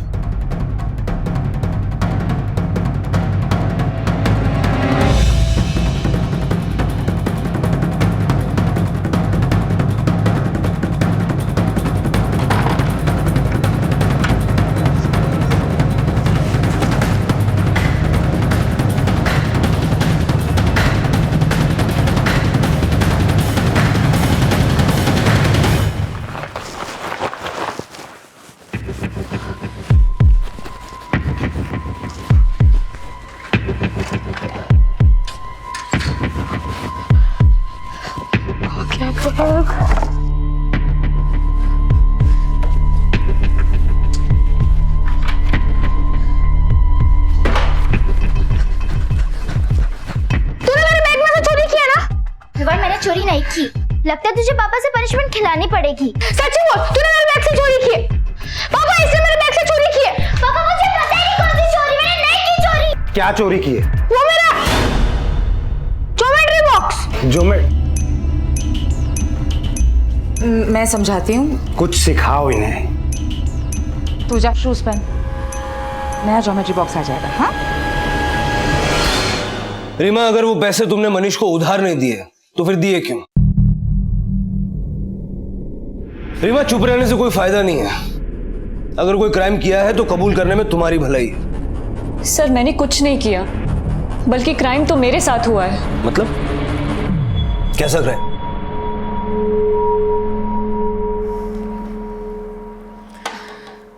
हाँ तो क्या कह रहे थे तुम? Thank you. रीमा यार, मुझे तुमसे एक हेल्प चाहिए थी। कैसी हेल्प? मुझे 2 लाख रुपए की जरूरत है। 2 lakh? I am so sorry यार, मेरे पास सिर्फ 20 या 25 हजार कैश होगा। नो इशू, मैंने 2-3 लोगों को और भी बोला हुआ है, तो कहीं ना कहीं से कुछ ना कुछ इंतजाम तो हो ही जाएगा। तुम्हारी कॉफी में शक्कर थोड़ी कम है। आई एम सो सॉरी, मैं अभी लेके आती हूँ।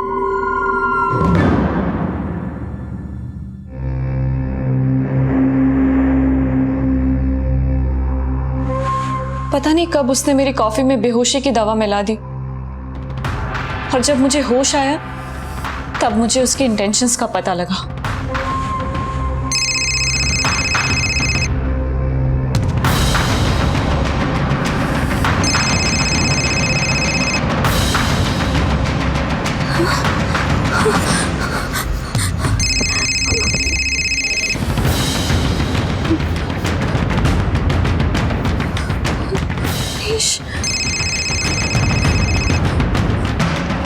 हेलो, उसने मेरे ही फोन से मेरा वीडियो बना लिया था, फिर मुझे ब्लैकमेल किया, कहा कि अगर उसे 2 लाख रुपए नहीं दिए तो वो मेरा वीडियो अपलोड कर देगा। मुझे अपना सारा कैश, अकाउंट्स के सारे पैसे उसे देने पड़े। वो वीडियो कहाँ है? वो वीडियो तो मैंने डिलीट कर दिया। पहले मुझे लगा था कि मुझे उसके खिलाफ FIR करनी चाहिए, फिर मैं डर गई, लेकिन मैंने उसके मम्मी पापा को सब बता दिया, क्योंकि मुझे डर था कि वो मुझे फिर से ब्लैकमेल करेगा। पता मेरे पैसे कहाँ है? पैसे? कैसे पैसे? अरे वही पैसे जो मेरे बैग में थे। अच्छा, पापा के सामने तो तूने ज्योमेट्री बॉक्स का इल्जाम डाला था ना? अरे पैसे पैसे क्या कर रहा है? सच बता, मेरे पैसे कहाँ है? विवान, मुझे नहीं पता। अच्छा, ऐसे नहीं मारेगी ना? इतना तो साफ है कि मनीष ने रीमा से पैसे लिए, लेकिन मनीष की ऐसी क्या मजबूरी रही होगी जो वो इन पैसों से दूर करना चाहता हो? कहीं ऐसा तो नहीं कि इन पैसों का कनेक्शन भंडारे के साथ है?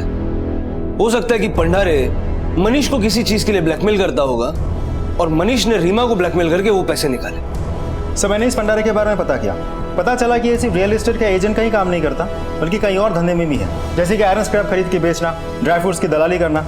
मलाड में इसकी एक चाय की टपरी भी है, एक आदमी चलाता है। तो सर, ऐसा भी तो हो सकता है कि भंडारे ने मनीष को पैसे कमाने के लालच दिखाकर चूना लगाया हो और हमें खोली खरीदने के बारे में झूठ बोल रहा हूँ। पता करो ये भंडारे कहाँ आता जाता है और किस किस से मिलता है, और ये भी पता करो कि इसका मनीष के घर आना जाना था या नहीं। Okay sir.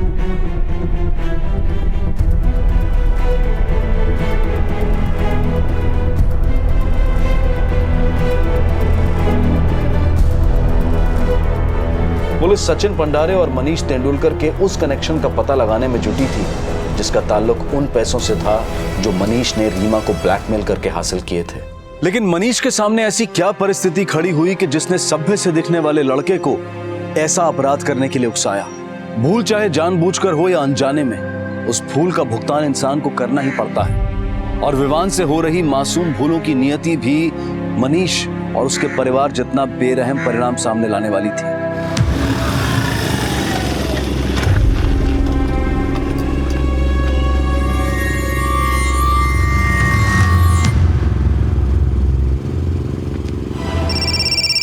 आ जाने दे इसको घर। हाँ जी बोलिए। हाँ बोल रहा हूँ। हाँ क्या? हाँ जी मैं अभी आ रहा हूँ। हाँ मैं भी आ रहा हूँ।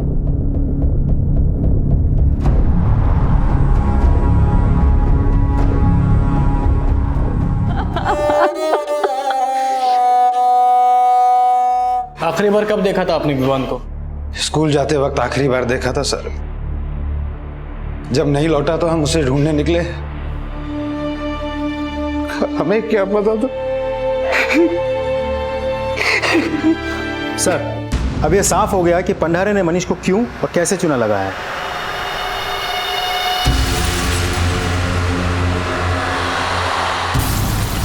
भाई बुरा नहीं मानोगे तो एक बात बोलूं? बोलिए। कब से ये? 1.5-2 महीने से। सर, भंडारे के साथ एक होम्योपैथिक डॉक्टर का काफी मिलना जुलना है। भंडारे उसके लिए पेशेंट लेके जाता था और बदले में वो डॉक्टर भंडारे को कमीशन देता था। नाम क्या है डॉक्टर का? प्रवीण सिंह। सर, इस डॉक्टर के बारे में एक और बात पता चली है। कई महीनों पहले एक पेशेंट इस डॉक्टर से मोटापा कम करने के लिए दवाई ले रहा था, लेकिन असर ना होने पे इस पेशेंट ने डॉक्टर पर फ्रॉड का केस कर दिया। हो सकता है इसी डॉक्टर ने भंडारे के जरिए मनीष को चूना लगाया। एक काम करो, इस डॉक्टर की सारी हिस्ट्री निकालो। Okay sir.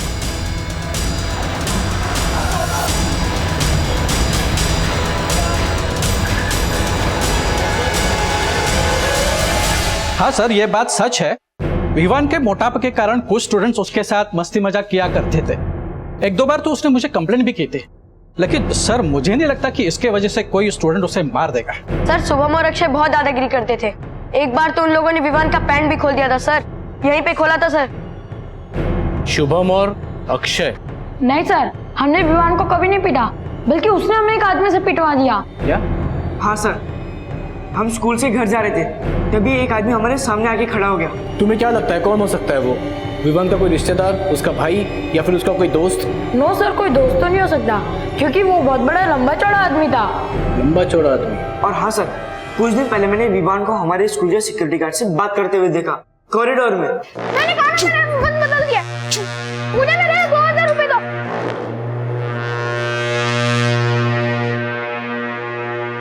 थैंक यू बेटा।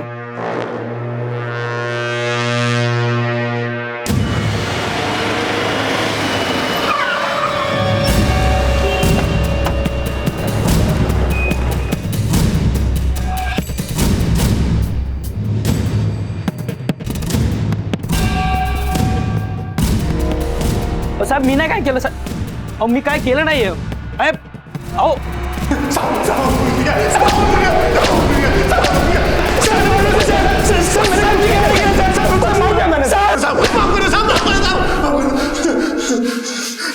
साहब अपन ने विवान को नहीं मारा साहब। विवान ने अपन को पैसा दिया था अक्षय और शुभम को पीटने के वास्ते साहब। आयशा साहब, अपन ने विवान को नहीं मारा साहब। विवान तुमको 25,000 रुपए क्यों देगा? साहब उसकी बहन और उसके बाप को पीटने के वास्ते साहब। मेरे बाप और मेरी बहन को टपका दो। झूठ बोलता है। एक बच्चा तुमको अपने बहन और बाप को मारने के लिए पैसा देगा? सही बोल रहा हूँ साहब। उसकी बहन और उसका बाप उसको बहुत ज्यादा परेशान करते हैं साहब। साहब उसने तो उनको बोला था कि मैं उन दोनों को टपका दूं, लेकिन साहब नहीं साहब। अपन सब अपन से हाथ पैर तोड़ सकता है, इसके अलावा कुछ नहीं कर सकता। मैं मनीष के बाप से कभी नहीं मिला था, सिर्फ एक बार मनीष से मिला था साहब। कब मिला था? यही कोई 20-22 दिन पहले मेरी चाय की टपरी पे आया था वो। मैंने मनीष को डॉक्टर प्रवीण सिंह के बारे में बताया था, और अगले दिन मैं खुद लेके गया क्लिनिक में। कब से है? लगभग 3 साल से। 3 साल से है तो ठीक होने में 3 महीने तो लगेंगे। दवा और परहेज बराबर करना होगा। वो तो ठीक है, लेकिन आपकी फीस कितनी होगी? फीस नहीं, 3 महीने की दवा एक साथ दूंगा, 2.5 लाख लगेंगे। 2.5 लाख? 2.5 लाख तो बहुत ज्यादा है। शरीर से जरूरी कोई चीज नहीं होती। हाँ, लेकिन 2.5 लाख रुपए तो बहुत ज्यादा है। हाँ, बात तो सही है सर। मैंने इतने सारे पेशेंट आपके पास लाए, मेरे दोस्त के लिए कुछ तो करवा दो ना। देखो कितना हैंडसम दिख रहा है, अभी डाक चले जाएंगे तो सोचो और हैंडसम लगेगा। अच्छा ठीक है, 2.25 लाख, इससे एक पैसा कम नहीं। हाँ, लेकिन इसकी क्या गारंटी है कि उसके बाद ये दाग बिल्कुल चला जाएगा? मैंने हजारों पेशेंट्स ठीक किए, आप चाहो तो इनमें से किसी से भी बात करके देख लो।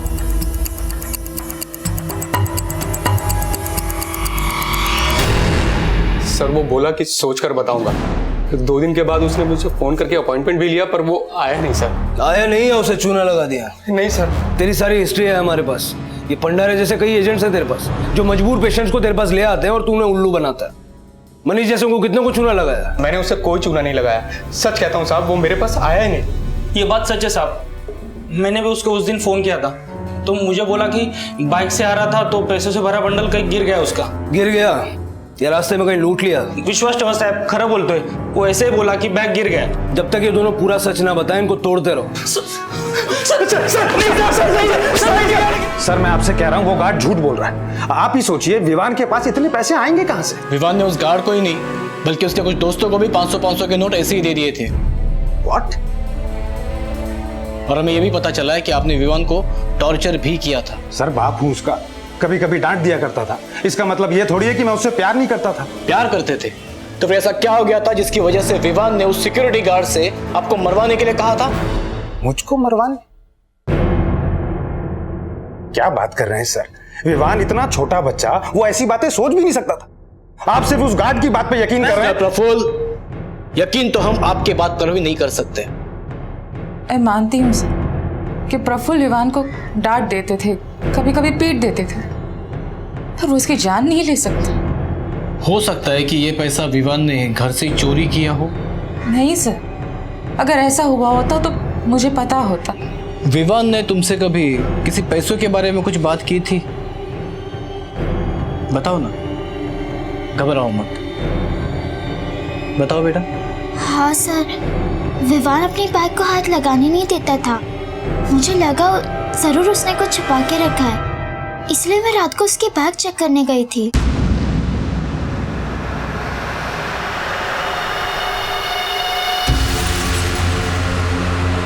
तो आपने वो पैसे विवान को दे दिए? नहीं सर, लेकिन एक बार उसने मुझसे मांगा भी था और सड़क पर झगड़ा तक किया।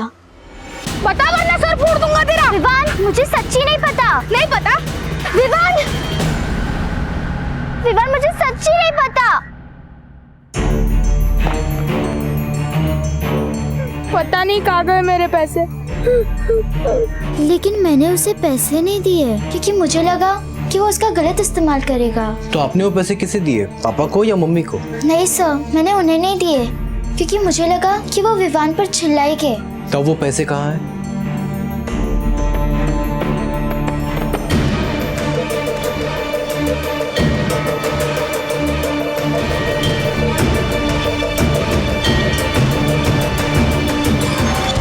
इन नोटों की गड्डियों में एक गड्डी नए नोटों की भी है।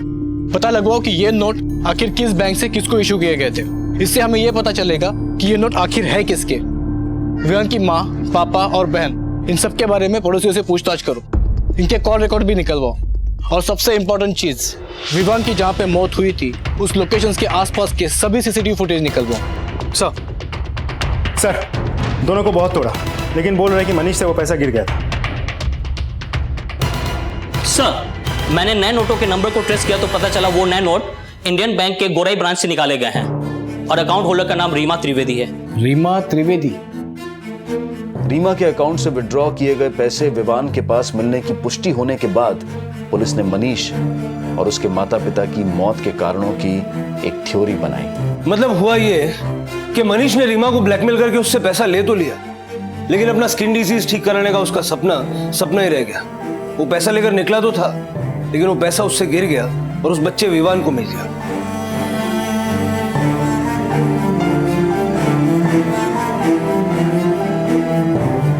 रीमा ने मनीष की ब्लैकमेलिंग के बारे में मनीष के माँ बाप को बताया। मनीष के माँ बाप अपने बेटे की इस हरकत से न सिर्फ शर्मिंदा हुए, बल्कि काफी गुस्सा भी। कल तक तू बोलता था ना, पर आज मी बोलता है। मुझे तुझ जैसी औलाद पैदा ही नहीं करनी चाहिए थी। मुझसे गलती हो गई पापा, मुझे माफ कर दो। आई, मेरे से गलती हो गई। आई, तूने गलती नहीं की, तूने हमारी परवरिश पे तमाचा मारा है। तेरे सिर्फ चेहरे पे दाग नहीं, तेरा चरित्र भी दागदार है। चल निकल, चल और आज के बाद अपनी शक्ल मत दिखाना। जिस बेटे में उन्हें अपना भविष्य दिखाई दे रहा था, उस बेटे ने न सिर्फ एक लड़की की इज्जत पे हाथ डाला था, बल्कि उनके सम्मान को भी ठेस पहुंचाई। रात को मनीष घर ये सोचकर लौटा कि अपने माँ बाप से बात करके उन्हें मना लेगा, लेकिन जब उसने अपने माँ बाप को मरा हुआ पाया तो वो भाग गया। लेकिन अपने बाप से नहीं भाग सका। उसके जमीर ने उसे आत्महत्या करने पर मजबूर कर दिया।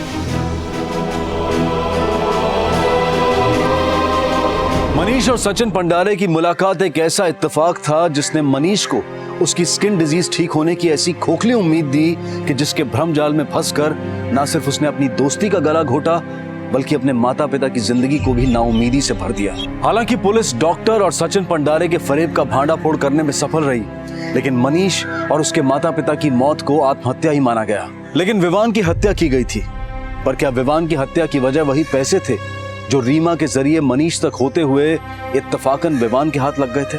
सर, मैंने विवान के फादर के फोन लोकेशन चेक की तो पता चला विवान की हत्या वाले दिन उसके फादर का फोन उसी एरिया में काफी देर तक एक्टिव था जहां विवान की लाश मिली। ये क्या बदतमीजी है सर? मैं आपसे कितनी बार कह चुका हूं, मैं उस एरिया में गया जरूर था, पर मैं वहां विवान को ढूंढ रहा था। मैं तो उस गली में गया भी नहीं जहां उसकी लाश मिली है। अच्छा,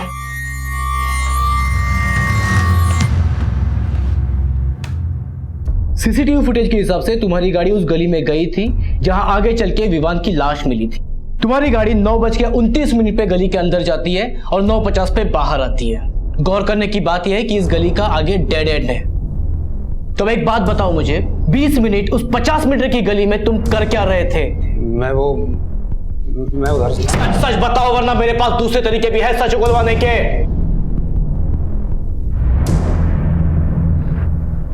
सर, मैं विवान को मारना नहीं चाहता था, बिल्कुल नहीं सर।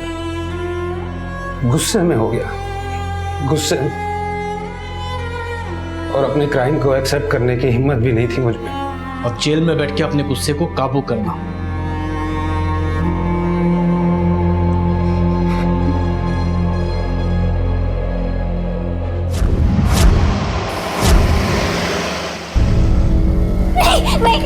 मैं नहीं करूंगी, मैं नहीं करूंगी। જોયું ના પાડે છે। क्या बोली तू? तेरी हिम्मत कैसी हुई है बोलने की? हाँ नहीं नहीं लोकेश। हमेशा हमेशा हमेशा मेरी बात समझ क्यों नहीं रही है तू?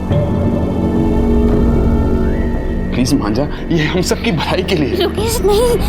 ये तो माथू फिर भी नहीं कुछ है। જોને સમજતી જ નથી। बोल, करेगी कि नहीं? लोकेश देख, मैं फिर से तुझसे पूछ रहा हूँ, बोल करेगी कि नहीं?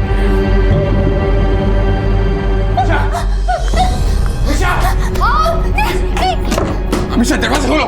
हमेशा दिख रहा है, दरवाजा खोल। દરવાજો ખોલ। हमेशा अमीशा दरवाजा खोलती है या नहीं? हमेशा दरवाजा खोल। नहीं खोलूंगी। अमीशा दरवाजा खोल बोलती हूँ, हम छोड़ेंगे नहीं तुझे, समझी? बहुत बुरा होगा। हमेशा पागलपन छोड़, सारी जिंदगी अंदर बंद रहेगी क्या? नहीं खोलूंगी, मैं नहीं मानूंगी आप लोगों की बात। रेवा दे, कभी ना कभी तो बाहर आएगी ना। रेवा दे, बाहर नहीं आएगी तो जाएगी कहाँ? चल यहाँ से।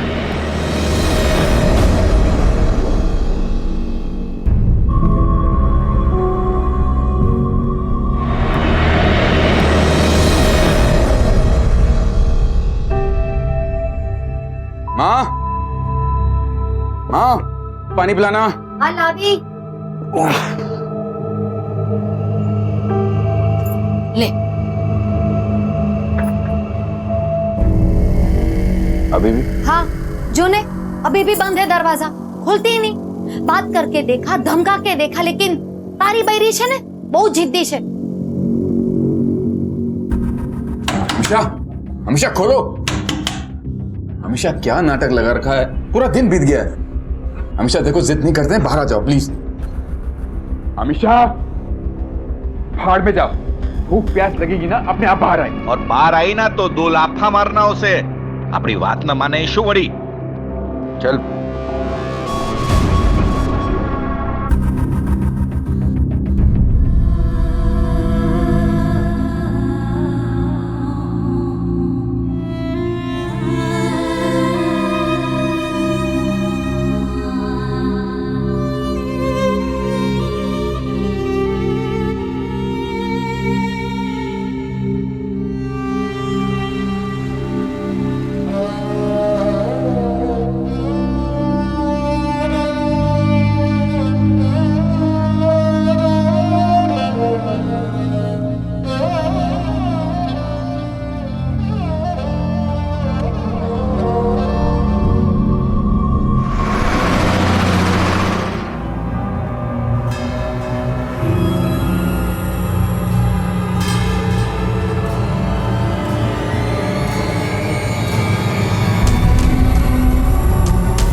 जाओ भी अब।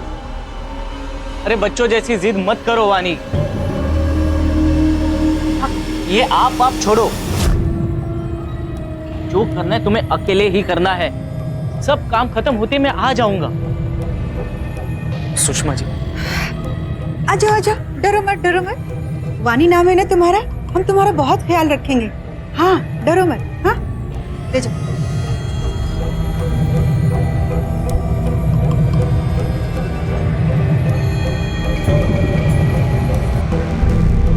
अब तक ये नहीं समझ आ रहा था कि इन दोनों केसेस में क्या संबंध था। वानी, मीरा और सुनंदा को तो ये पता भी नहीं था कि सुषमा को पुलिस एक मर्डर के केस में ढूंढ रही थी।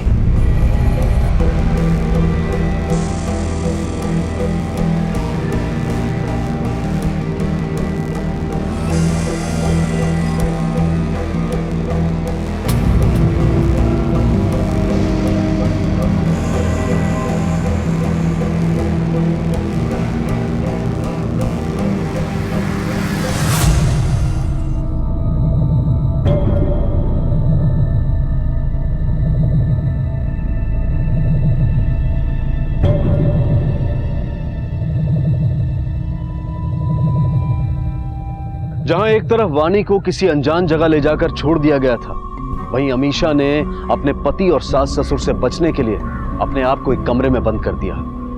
दोनों डरी हुई, दोनों दुखी। यह साफ था कि दोनों पर कोई जबरदस्ती की जा रही थी, पर क्यों? क्या ये दोनों मामले एक दूसरे से जुड़े हुए थे? क्या गहरे तनाव से जूझती वानी और अमीशा वाकई सुरक्षित थी?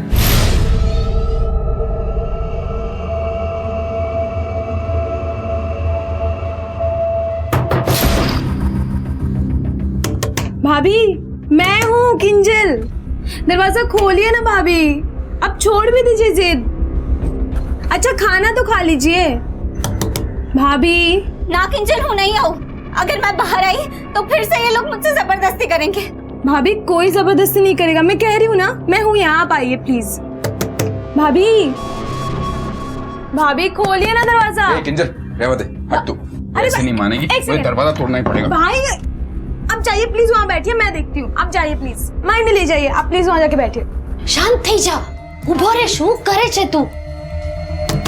भाभी, भाभी खोलिए ना दरवाजा। अच्छा मुझे आने मत दीजिए, खाना ले लीजिए। भाभी खोलिए ना भाभी। भाभी कोई नहीं है यहाँ, खोलिए ना दरवाजा।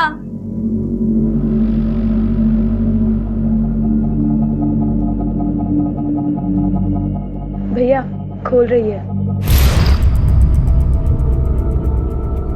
भाभी, भाभी खोलिए ना दरवाजा। नहीं, मैं नहीं खोलूंगी। अमीशा खोल, नहीं तो खालू धेड़ दूंगा तेरी। अरे शांत थई जाओ, पड़ोसी सुन लेंगे। भाभी, भाभी मैं कह रही हूँ नया कोई नहीं है, खोलिए ना दरवाजा।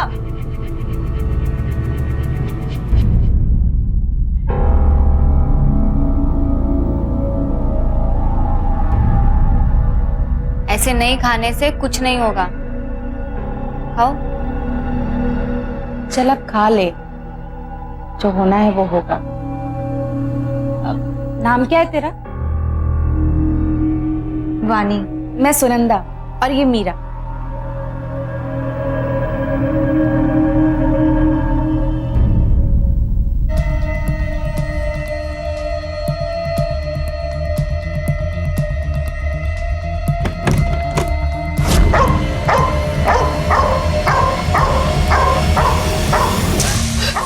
देवा,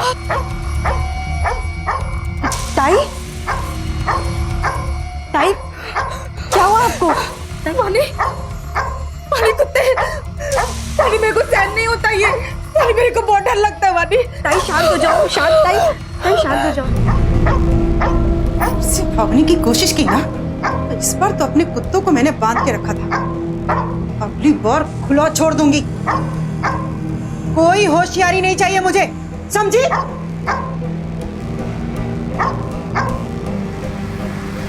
मीरा, मीरा, क्यों भागी तू? अब देखिए कुत्ते रात भर भूखेंगे। यहाँ जिंदगी बर्बाद हो रही है और आपको कुत्तों की पड़ी है।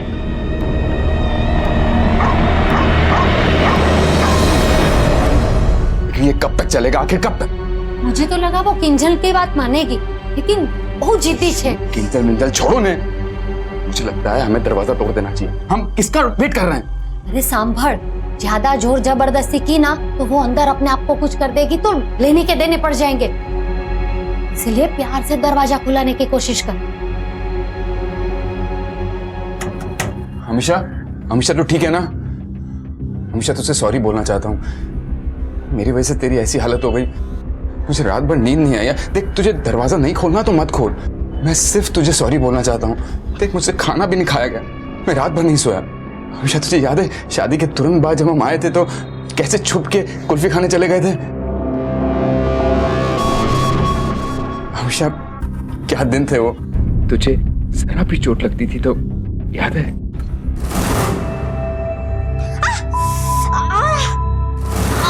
शू थे यू? हो, इधर आओ। तुमसे कितनी बार बोला अपना ध्यान रखा करो। एक मिनट रुक जाओ। तुम भी ना जल्दबाजी में इतना काम करती हो ना, कुछ समझ नहीं आता।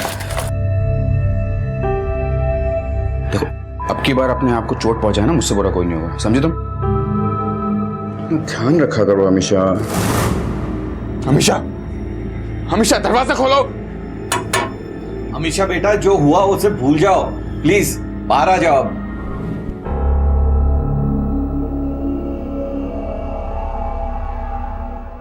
चलो चलो उठो, सोए क्यों इतना देर तक?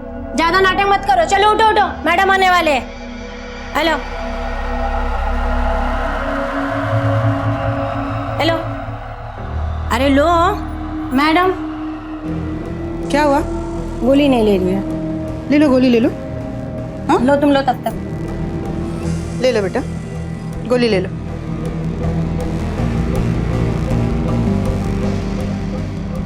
जल्दी करो।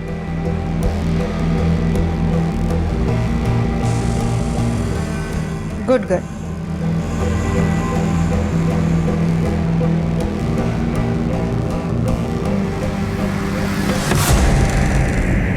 निकल ली क्या? हाँ,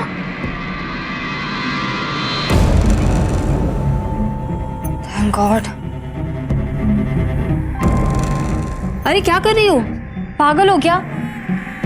रोज चेकिंग होती है यहाँ पे, अगर किसी ने देख लिया ना तो गए काम से। इधर दो।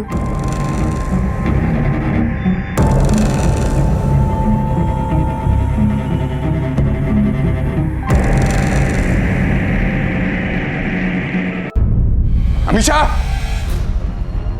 अमीशा, देख तुझे आखिरी वार्निंग दे रहा हूं मैं, तू दरवाजा खोल नहीं तो सबसे पहले दरवाजा तोड़ूंगा और फिर तेरी जान लूंगा। लोकेश, तुम मेरे साथ ऐसा क्यों कर रहे हो? देख, इसके अलावा मेरे पास कोई चारा नहीं है, समझी तू? दरवाजा खोल नहीं तो तेरी खैर नहीं। अमीशा, दरवाजा खोलो। लोकेश, अमीशा, बाहर जाए। लोकेश, शांत हो। ऐसे नहीं मानेगी तू। सर, एक कॉल आई है, पड़ोसी के खिलाफ कंप्लेंट की है। घर के अंदर से आवाजें आती रहती है, डोमेस्टिक वायलेंस का मामला हो सकता है सर। कॉल कहाँ से आई? कौन है? आपके घर से आवाज आ रही थी, कंप्लेंट आई है। क्या चल रहा है? कोई नहीं तो सर, क्या हुआ? ऐसे तो कोई आवाज नहीं आ रही थी। अच्छा सर, वो टीवी की आवाज आ रही होगी। एक्चुअली पापा को कम सुनाई देता है तो जोर से लगाया होगा। पापा? हाँ हाँ हाँ, बराबर साहब। और कौन कौन रहता है इस घर में? हम लोग हैं। सिर्फ आप तीन? और लोकेश की पत्नी, मेरी बहू, बस।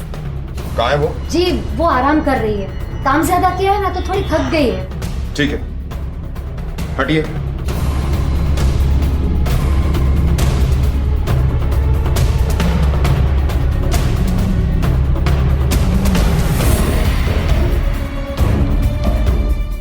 सर, कहाँ है आपकी बहू? कहीं नहीं दिख रही है। पहले आपके घर से आवाज आती है, फिर आपकी बहू गायब हो जाती है। पुलिस से झूठ बोल रहे हैं आप लोग। नाना साहब, पुलिस से क्या झूठ बोलना, दरअसल वो लापता है। समाज में हमारी बदनामी ना हो इसलिए। आपकी बहू लापता है और आपने पुलिस स्टेशन में कंप्लेंट भी नहीं की, क्यों?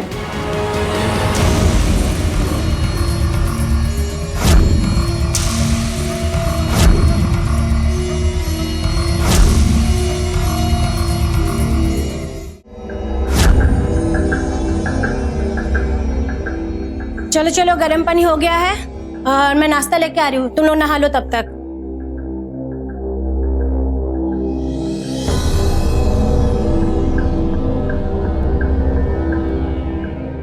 मीरा, काय करती? और तू बार बार ये बाहर क्यों देख रही है? देख, तू भागना भागना मत। ये किस तरीके के लोग हैं मालूम है ना तेरे को? मैं छोड़ूंगी नहीं इन लोगों को। सुषमा की तो ऐसी बैंड बजाऊंगी ना, देखना ताई। चलो चलो जल्दी करो, और नहाने के बाद दवाई लेके नाश्ता करना है तुम लोग को।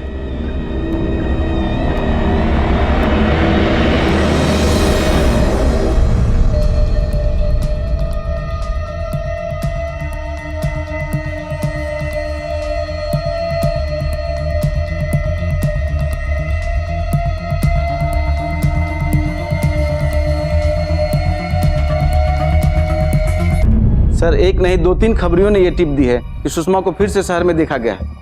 वो चंदन मॉल के बाहर देखी गई है सर। वांटेड होने के बावजूद अंडरग्राउंड जाके उसे कितना टाइम हुआ होगा? यही कुछ 2 महीने हुए हैं सर। शहर में अगर लौटी होगी तो अपने घर पक्का गई होगी, या अपनी फैमिली को तो कांटेक्ट जरूर किया होगा। पागले, चलो पता लगाते हैं।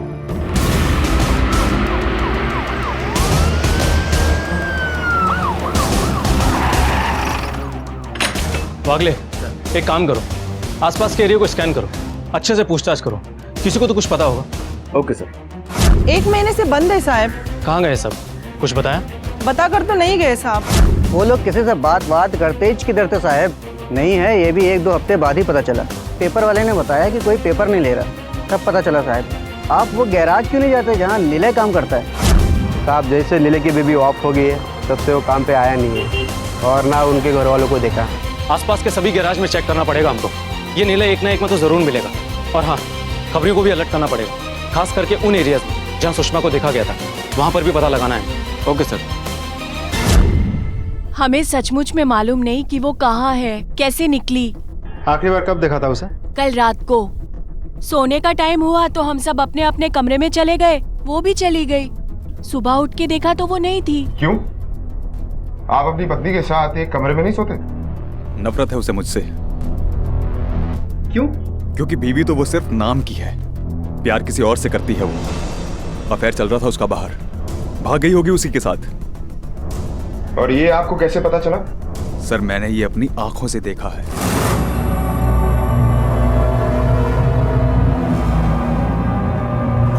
जब आपको पहले से पता था तो फिर आप रुके क्यों रहे? अपनी पत्नी को डिवोर्स क्यों नहीं दिया? सर मुझे लगा सब कुछ ठीक हो जाएगा, लेकिन अमीशा ने तो हमारी जिंदगी ही बर्बाद कर दी। पहले अफेयर करके और अब घर से भाग के। पहले हमें दुख दिया और अब बदनामी। अगर मुझे पहले पता होता ना तो पहले ही डिवोर्स दे देता उसको। अच्छा, उस आदमी के बारे में बताइए जिसके साथ आपकी पत्नी के अवैध संबंध थे। कौन था वो? क्या नाम था उसका? नहीं पता साहब। मैंने अमीशा से बहुत बार पूछने की कोशिश की, लेकिन उसने नहीं बताया मुझे। मैं उससे मिलकर उसको समझाना चाहता था, लेकिन शायद अमीशा को ये डर था कि मैं उसे कुछ करना दूं। अभी आप जाइए साहब। क्यों? आपको कंप्लेंट नहीं लिखवानी? साहब अब हम क्या करें, वो खुद अपनी मर्जी से भागी है तो हम कर भी क्या सकते हैं? वो हम देखेंगे, आप कंप्लेंट लिखवाइए। सर बड़े अजीब फैमिली है, रिपोर्ट भी दर्ज नहीं करवाना चाहती। कहीं ऐसा तो नहीं कि उन्हें डर है कि हमें पता चल जाएगा कि उन्होंने कुछ किया है? आपटे अमीशा के मोबाइल के सिग्नल को ट्रायंगुलेट करो और उसके मायके वालों से भी कांटेक्ट करो। अगर अमीशा का वाकई में किसी के साथ अफेयर था तो उसके घर वालों को कुछ ना कुछ जरूर पता हो। चलो। मीरा, मीरा ये क्या कर रही है तू? क्या? ताई प्लीज, ताई आप बीच में मत आओ। ताई समझाओ ना आप उसको। अगर उन लोगों को पता लग गया तो वो कुत्ते हम लोग को। ताई कुछ बोलो ना प्लीज। बहुत हो गया अब। और कोई रास्ता है? हाँ, तुझे कोई रास्ता दिखाई दे रहा है? तुम लोग यहाँ पे रहना है तो रहो, मैं अब और यहाँ नहीं रुकने वाली।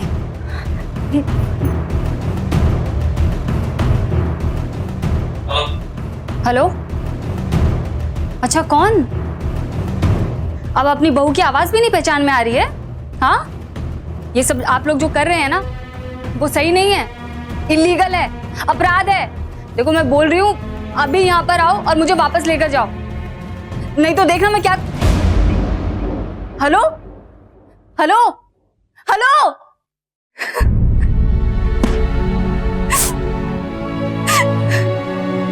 मीरा, मीरा, मीरा, मीरा मत रो, हम कुछ नहीं कर सकते। भलाई इसी में है कि खत्म करो ये सब और चुपचाप अपने अपने घर को लौट जाओ। इधर देख जरा, मैं यहाँ 3 बार आ चुकी और ये मेरा 4थी बार है।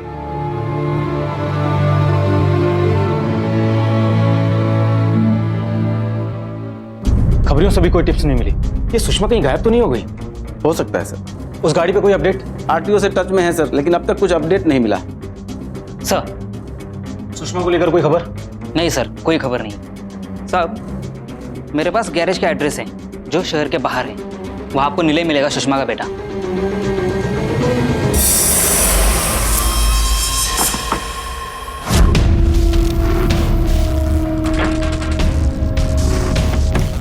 सारा रूम चेक करो, एक एक कॉर्नर चेक करो, ध्यान से।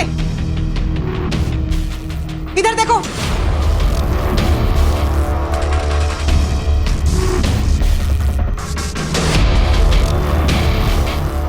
ये देखिए मैडम, गोलियां। मैडम ये और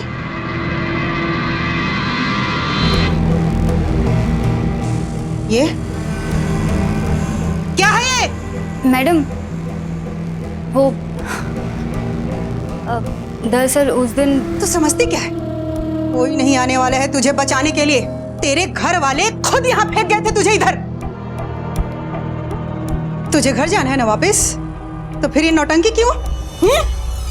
तुम जैसी ना हजारों आती है यहाँ पे। तुझे एक की वजह से मैं अपने बिजनेस पे कोई खतरा नहीं आने दूंगी और अपने बिजनेस के लिए कुछ भी कर सकती हूँ। तुझे बांधकर तेरे ऊपर कुत्ते छोड़ दूंगी। मेरे कुत्ते मिनटों में तुझे गायब कर देंगे, समझी? इधर आ। तेरा फोन है ये? मैडम, दोबारा ऐसी गलती की ना तो यहाँ से आउट कर दूंगी, और यहीं से नहीं दुनिया से आउट कर दूंगी। नजर रखो इन तीनों पे।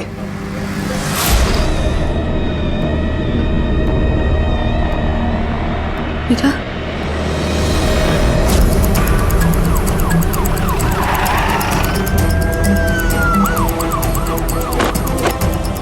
ये गैराज किसका है?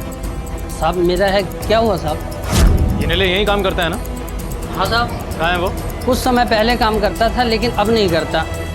वो काम छोड़ के चला गया साहब। रुक जा।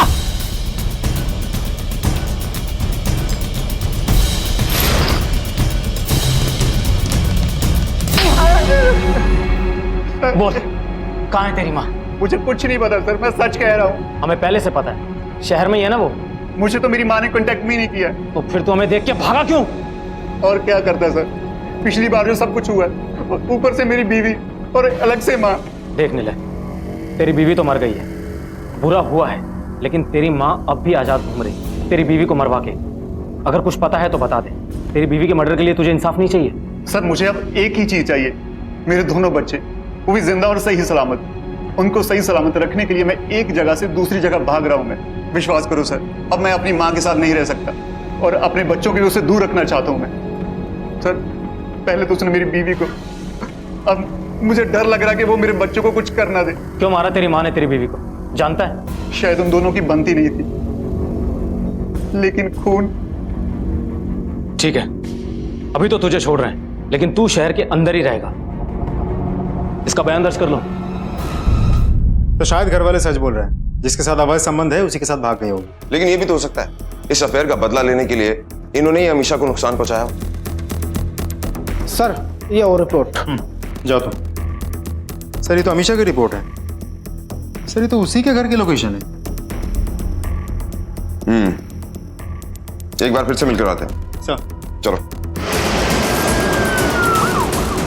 लड़की भाग गई लेकिन फोन यहीं छोड़ गई।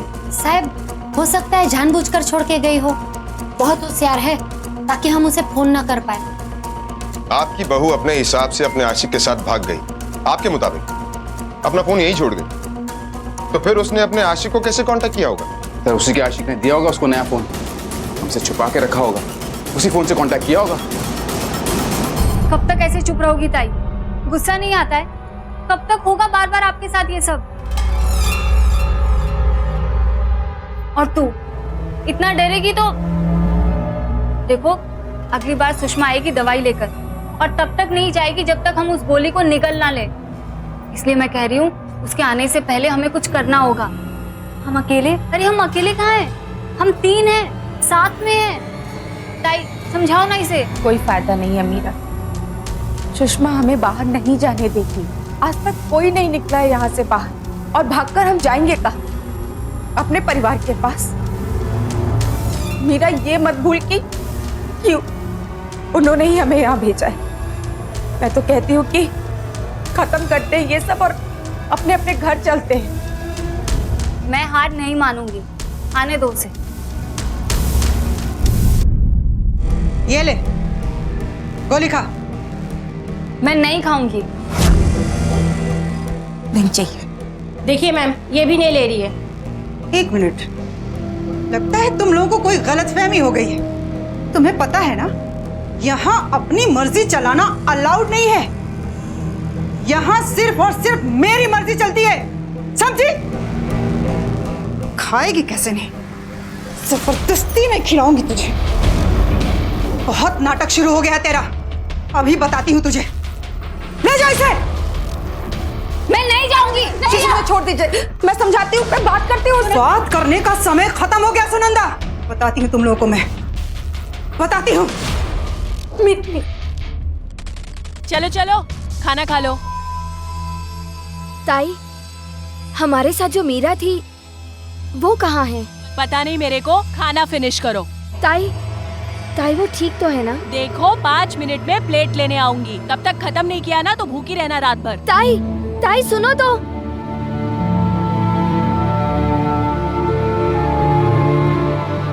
ताई, मीरा ठीक तो होगी ना?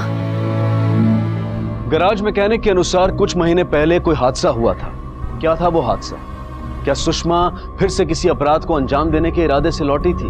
और अगर हाँ, तो क्या वानी, मीरा और उनके साथ नजरबंद औरतों की जान अब खतरे में थी?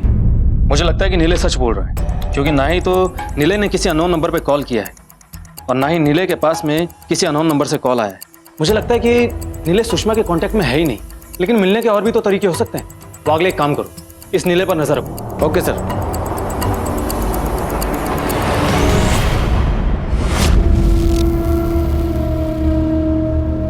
बहुत दोस्ती हो गई है तुम दोनों में। एक को तो अभी सीधा करके आ रही हूँ, जरूरत पड़ी तो तुम दोनों को। गार्ड और अटेंडेंट बता रही थी कि बहुत चिंता हो रही है तुम दोनों को मीरा की। छोड़ दो, चली गई, क्यों झमेले में पड़ते हो? ये आवाज सुनाई दे रही है? कुत्तों का लीडर है ये। काट ले तो दांत कितने बड़े की हड्डियों में घुस जाए। बहुत खतरनाक है ये, बहुत खतरनाक। गोली लो, चल खा लो। लो लो, जल्दी से खा लो। पानी दे इसे।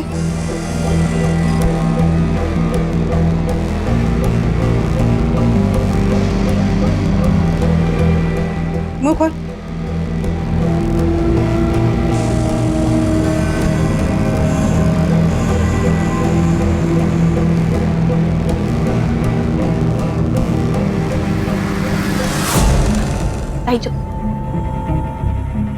पानी,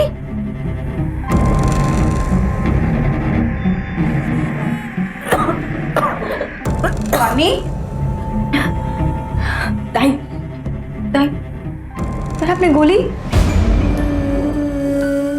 कोई फायदा नहीं है वानी, हम कितना लड़ेंगे और कब तक? मैंने तुझसे कहा था ना कि हमारे नसीब में यही लिखा, तो क्यों भागू इससे और कहाँ भागू? अब तो आदत सी हो गई है मुझे। पहले भी तो ऐसा हो चुका है वानी। वानी, मुझे घर जाना है वानी, अब सहा नहीं जाता, ऐसा आ जाता वानी। अब ऐसे मत रो, अब ऐसे मत रो प्लीज।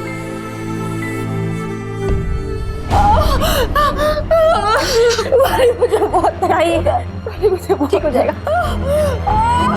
ताई शांत हो। उठाओ इसे, जल्दी ले चलो। कुछ ना कुछ जरूर छिपा रहे हैं लोग हमसे।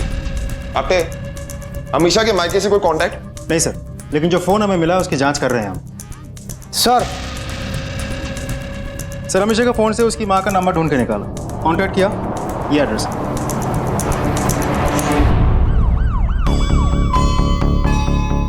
मुझे अमीशा के बारे में कुछ नहीं पता साहिब। ना ही मेरे अंदर इतनी शक्ति है और ना ही इतना पैसा। बहुत मुश्किल से उसकी शादी की है। मेरा काम हो गया। हाल ही में आपके साथ उसकी बात हुई थी? नहीं साहब। आप जानती है उसके साथ किसी का अवैध संबंध चल रहा था? शू? नहीं साहब, ना ही वो मुझे कुछ बताती थी, ना ही मैं कुछ उससे पूछती थी। बानी, कैसी है तू? हाँ, तेरे गोली खाने का टाइम हो गया। ये ले, गोली ले। मैडम, तुरंत बताइए, उनको दर्द हो रहा है। मैं नहीं, मुझे नहीं खानी गोली, प्लीज। आप एक बार मेरे पति को बुला दीजिए। मैं लग की सारी बातें मानिए ना, मैं ये की बात मानूंगी। मैं ये गोली भी खाऊंगी, लेकिन एक बार मेरे पति को बुला दीजिए प्लीज। एक बार मेरे पति को बुला दीजिए।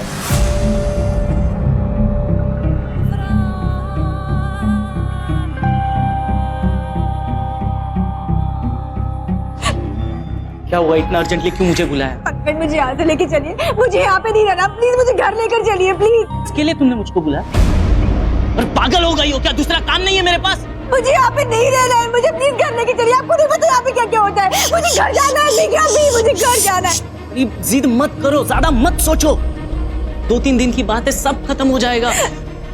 मैं खुद तुम्हें घर ले चलूंगा, ठीक है? नहीं, मुझे घर जाना, आप भी जाना। जिद मत करो वानी। बस, ये सब नहीं चलेगा यहाँ। आप जाइए, ले जाओ, ले जाओ। मुझे नहीं जाना। सुषमा जी प्लीज जल्दी खत्म कर दीजिए, ताकि आपकी भी जान छूटे और मेरी भी। करती हूँ, आप जाइए।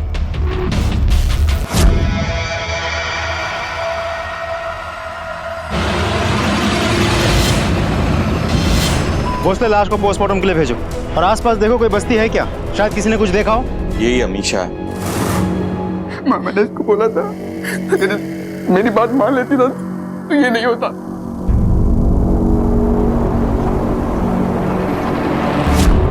तुम्हारे कहने का मतलब क्या था? किससे? वही जो तुमने कहा कि अगर अमीशा तुम्हारी बात मान लेती तो आज जिंदा होती। कौन सी बात? सर, मैंने अमीशा को बोला था कि उस आदमी को छोड़ के मेरे पास वापस आ जाए, बस और कुछ नहीं। लेकिन अमीशा उस आदमी को छोड़ने को तैयार नहीं। और अब देखिए क्या कुछ हो गया। साहब, बहुत प्यार करता था मेरा बेटा अमीशा से, लेकिन अमीशा ने कभी उससे प्यार ही नहीं किया। हम तो बहुत समझाते थे उसे, अच्छा घर है, परिवार है, सब कुछ क्यों खराब कर रहे हो, लेकिन वो कभी मानी ही नहीं। और बहुत जिद्दी थी साहब। मैं कभी गुस्सा करती थी ना तो मेरा बेटा बोलता था कि रहवा देने माँ, वो अपने आप समझ जाएगी कि उसे ज्यादा प्यार कौन करता है, सब कुछ ठीक हो जाएगा। क्या ठीक हुआ? सब कुछ तो बर्बाद हो गया साहब। सर, हमारे को था कि लड़के की शादी कर देंगे तो घर में खुशियां आएगी, पर उल्टा ही हुआ। गलत लड़की से शादी हो गई। रुकेश, सच सच बता, वाकई में तुम्हारी पत्नी का किसी के साथ अफेयर था या तुमने कहानी बनाई? क्या कह रहे हैं सर आप? मैं कहानी क्यों बनाऊंगा? ऑफ कोर्स का अफेयर था। ठीक है, जाइए आप। क्या लगता है सर, सच बोल रहे हैं? देखना पड़ेगा इनके आंसुओं में कितनी सच्चाई है।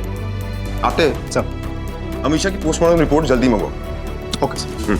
सर, अमीशा की पोस्टमार्टम रिपोर्ट पीट पीट के मर्डर किया गया, खास करके सर पे लगी चोट, डेथ ब्लो। एक और बात सर, अमीशा 3 मंथ्स प्रेग्नेंट थी। क्या? सर, आप ऐसा क्यों कर रहे हैं? मैं कोई क्रिमिनल थोड़ी ना हूं। वो हम डिसाइड करेंगे। पहले तुम ये बताओ कि तुमने इतनी जरूरी बात हमसे क्यों छुपाई? जरूरी बात? मैंने कुछ नहीं छुपाया सर। अच्छा, तुम्हारी पत्नी 3 महीने से प्रेग्नेंट थी, ये बात तुमने हमसे नहीं छुपाई? प्रेग्नेंट? सर, कसम से ये बात मुझे पता नहीं थी। मुझे अभी ये बात पता चल रही है। कभी उसने बताया नहीं साहब? कहीं ऐसा तो नहीं कि ये बच्चा उसी आदमी का है जिसके साथ अमीशा और दोनों के बीच में बच्चे को लेकर झगड़ा हुआ हो और उस आदमी ने अमीशा को मार दिया हो? खामखा मेरा बेटा फंस रहा है इसमें। सर, सास तो कह रही है कि उन्हें कुछ नहीं पता। अमीशा का पति भी यही कह रहा है कि उसे भी कुछ नहीं पता, लेकिन अमीशा ने जरूर किसी ना किसी को कुछ ना कुछ जरूर बताया होगा। तो शायद उसने अपनी माँ को बताई हो सकता है, पता करो। Okay sir. तुम्हें पता था ना कि अमीशा प्रेग्नेंट थी? ऐसा हो ही नहीं सकता कि यह बात अमीशा ने तुम्हें ना बताया हो। तुम्हारी बेटी को इतनी बेरहमी से मारा गया, वो भी तब जब वो खुद मां बनने वाली थी। अरे अब तो सच बताओ। मैं सच कह रही हूँ साहिब, मैंने आपसे कुछ नहीं छिपाया। हमेशा मुझे कभी कुछ नहीं बताती थी, लेकिन एक बात मैंने आपसे छिपाई है। हमेशा किसी लड़के से मिलती थी, लोकेश ने मुझे बताया था। मैंने काफी बार मना किया उसे कि सुभाष से ना मिले, लेकिन उसने कहा कि वो सिर्फ अच्छे दोस्त हैं और वो मिलते रहे। उसका कोई एड्रेस, फोन नंबर वगैरह? नहीं साहिब, हाँ लेकिन वो किसी दुकान का मालिक है, किसी होटल का जहाँ कॉफी मिलती है। कैफे? हाँ भाई। कहाँ है ये कैफे? हाँ सर, कॉलेज में साथ थे हम दोनों, फिर उसकी शादी हो गई, फिर कांटेक्ट भी टूट गया। झूठ बोल रहे हो? नहीं सर। जो जानते हो सच सच यही बता दो, वरना हवालात में ले जाएंगे और डंडे मार मार के उगलवाएंगे तुमसे। क्या हुआ सर? अमीशा, मर्डर हुआ है उसका। क्या? तुम मिले थे उससे? सर 2 महीने पहले मैं अमीशा के कांटेक्ट में आया था। ये तो अच्छी खबर है अमीशा। क्या हुआ, इतनी टेंशन में क्यों हो? अगर ये लड़की हुई तो ये लोग फिर से मेरा अबॉर्शन करवा देंगे। व्हाट नॉनसेंस, ये इलीगल है। और उन्हें कैसे पता चलेगा कि ये लड़का है लड़की? पता कर लेते हैं सुभाष, वो लोग कुछ भी करके पता लगा लेते हैं। तुम नहीं जानते इन लोगों को, 5 बार मेरा अबॉर्शन करवा चुके हैं। इस बार कुछ गड़बड़ हुई तो मैं दोबारा कभी मां नहीं बन पाऊंगी। तुमसे कोई जबरदस्ती नहीं कर सकता, ये कानून के खिलाफ है।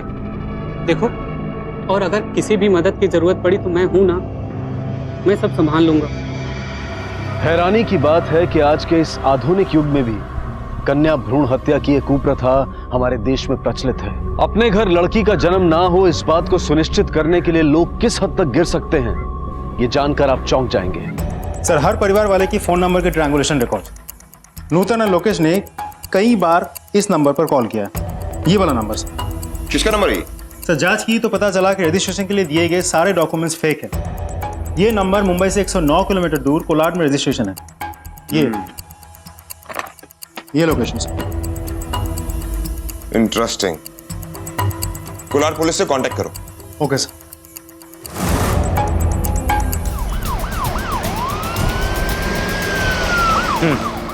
ये मामला तो काफी सीरियस है, लेकिन आपने जो हमें लोकेशन बताई है वो हमारे पुलिस स्टेशन से काफी दूर है, इंटीरियर में। जितनी जल्दी हो सके आप एक टीम रेडी कीजिए। हम रास्ते में ही हैं, करीब 40 किलोमीटर दूर है। ठीक है, आपके पहुंचने तक मैं बैकअप अरेंज करवाता हूँ और टीम को मिलकर साथ में ब्रीफ करेंगे। ओके, तेज चलो। हेलो आपटे, हम लोग लोकेशन पे पहुंचने वाले हैं। आप लोग कितनी देर में पहुंच रहे हैं? कितनी दूर हो आप? बस 20 मिनट का रास्ता है। Okay, fast fast.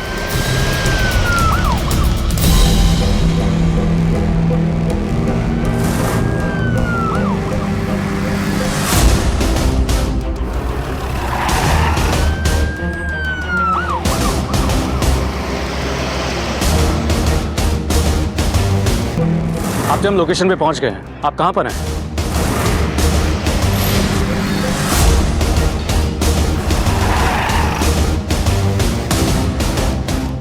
यही घर है। ओके, आप अपने लोगों को लेकर जाइए और दोनों तरफ से फ्लैंक कीजिए। भोसले, पीछे देखो, अगर कोई एग्जिट है तो इमीडिएटली ब्लॉक करो। चलिए।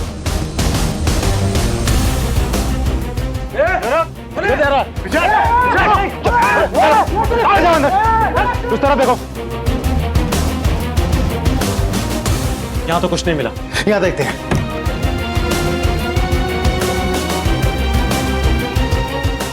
आप लोग फ्रंट डोर चेक करो। ओके, तुम चलो मेरे साथ।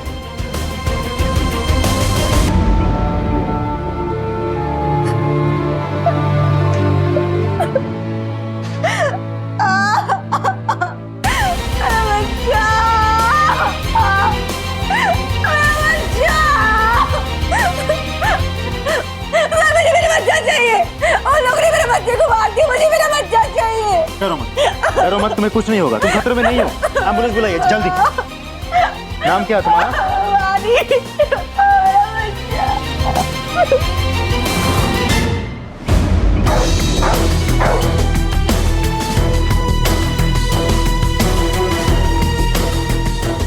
वागले, एनिमल वेलफेयर वालों को बुलाओ जल्दी। जी सर।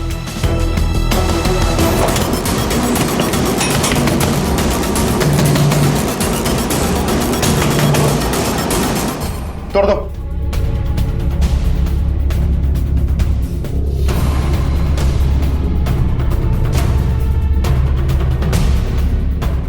तो भ्रूण है। पागले, इन हड्डियों और मांस को टेस्टिंग के लिए भेजो।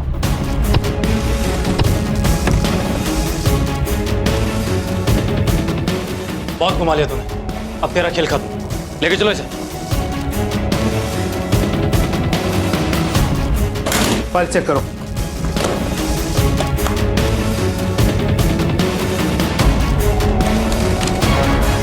अबॉर्शन रैकेट, लड़के या लड़कियां सभी को अबॉर्ट किया जा रहा है। पानी कट से फाइल ढूंढो, यही कहीं मिलेगी। ये वानी खट से यही है, बाकी का पुस्तक लॉकअप। चलो। वीराने में स्थित वो जगह दरअसल एक गैर कानूनी गर्भपात हॉस्पिटल था जिसे सुषमा चला रही थी, जहां जन्म से पहले भ्रूण के लिंग जांच करवाने और कन्या भ्रूण हत्या के अपराधों को अंजाम दिया जा रहा था। गर्भपात के बाद शिशुओं के शरीर के टुकड़ों को खूंखार जानवरों को खिलाया जा रहा था। शहर से ही नहीं बल्कि शहर के बाहर से भी जोड़े यहां आते थे और इस अपराध में शामिल होते थे। वानी, मीरा और सुनंदा जैसी ज्यादातर औरतों को यहां लाकर छोड़ दिया जाता था और जबरदस्ती उनका गर्भपात करवाया जाता था। बताओ पूरी कहानी क्या है? कई सालों तक मैं हॉस्पिटल में नर्स थी। बहुत सारे डॉक्टर से मेरे कांटेक्ट थे। लिंग जांच के लिए जो भी हॉस्पिटल जाता वो हमारे पास भेज देते थे। मेरे पास सोनोग्राफी की पुरानी मशीन थी।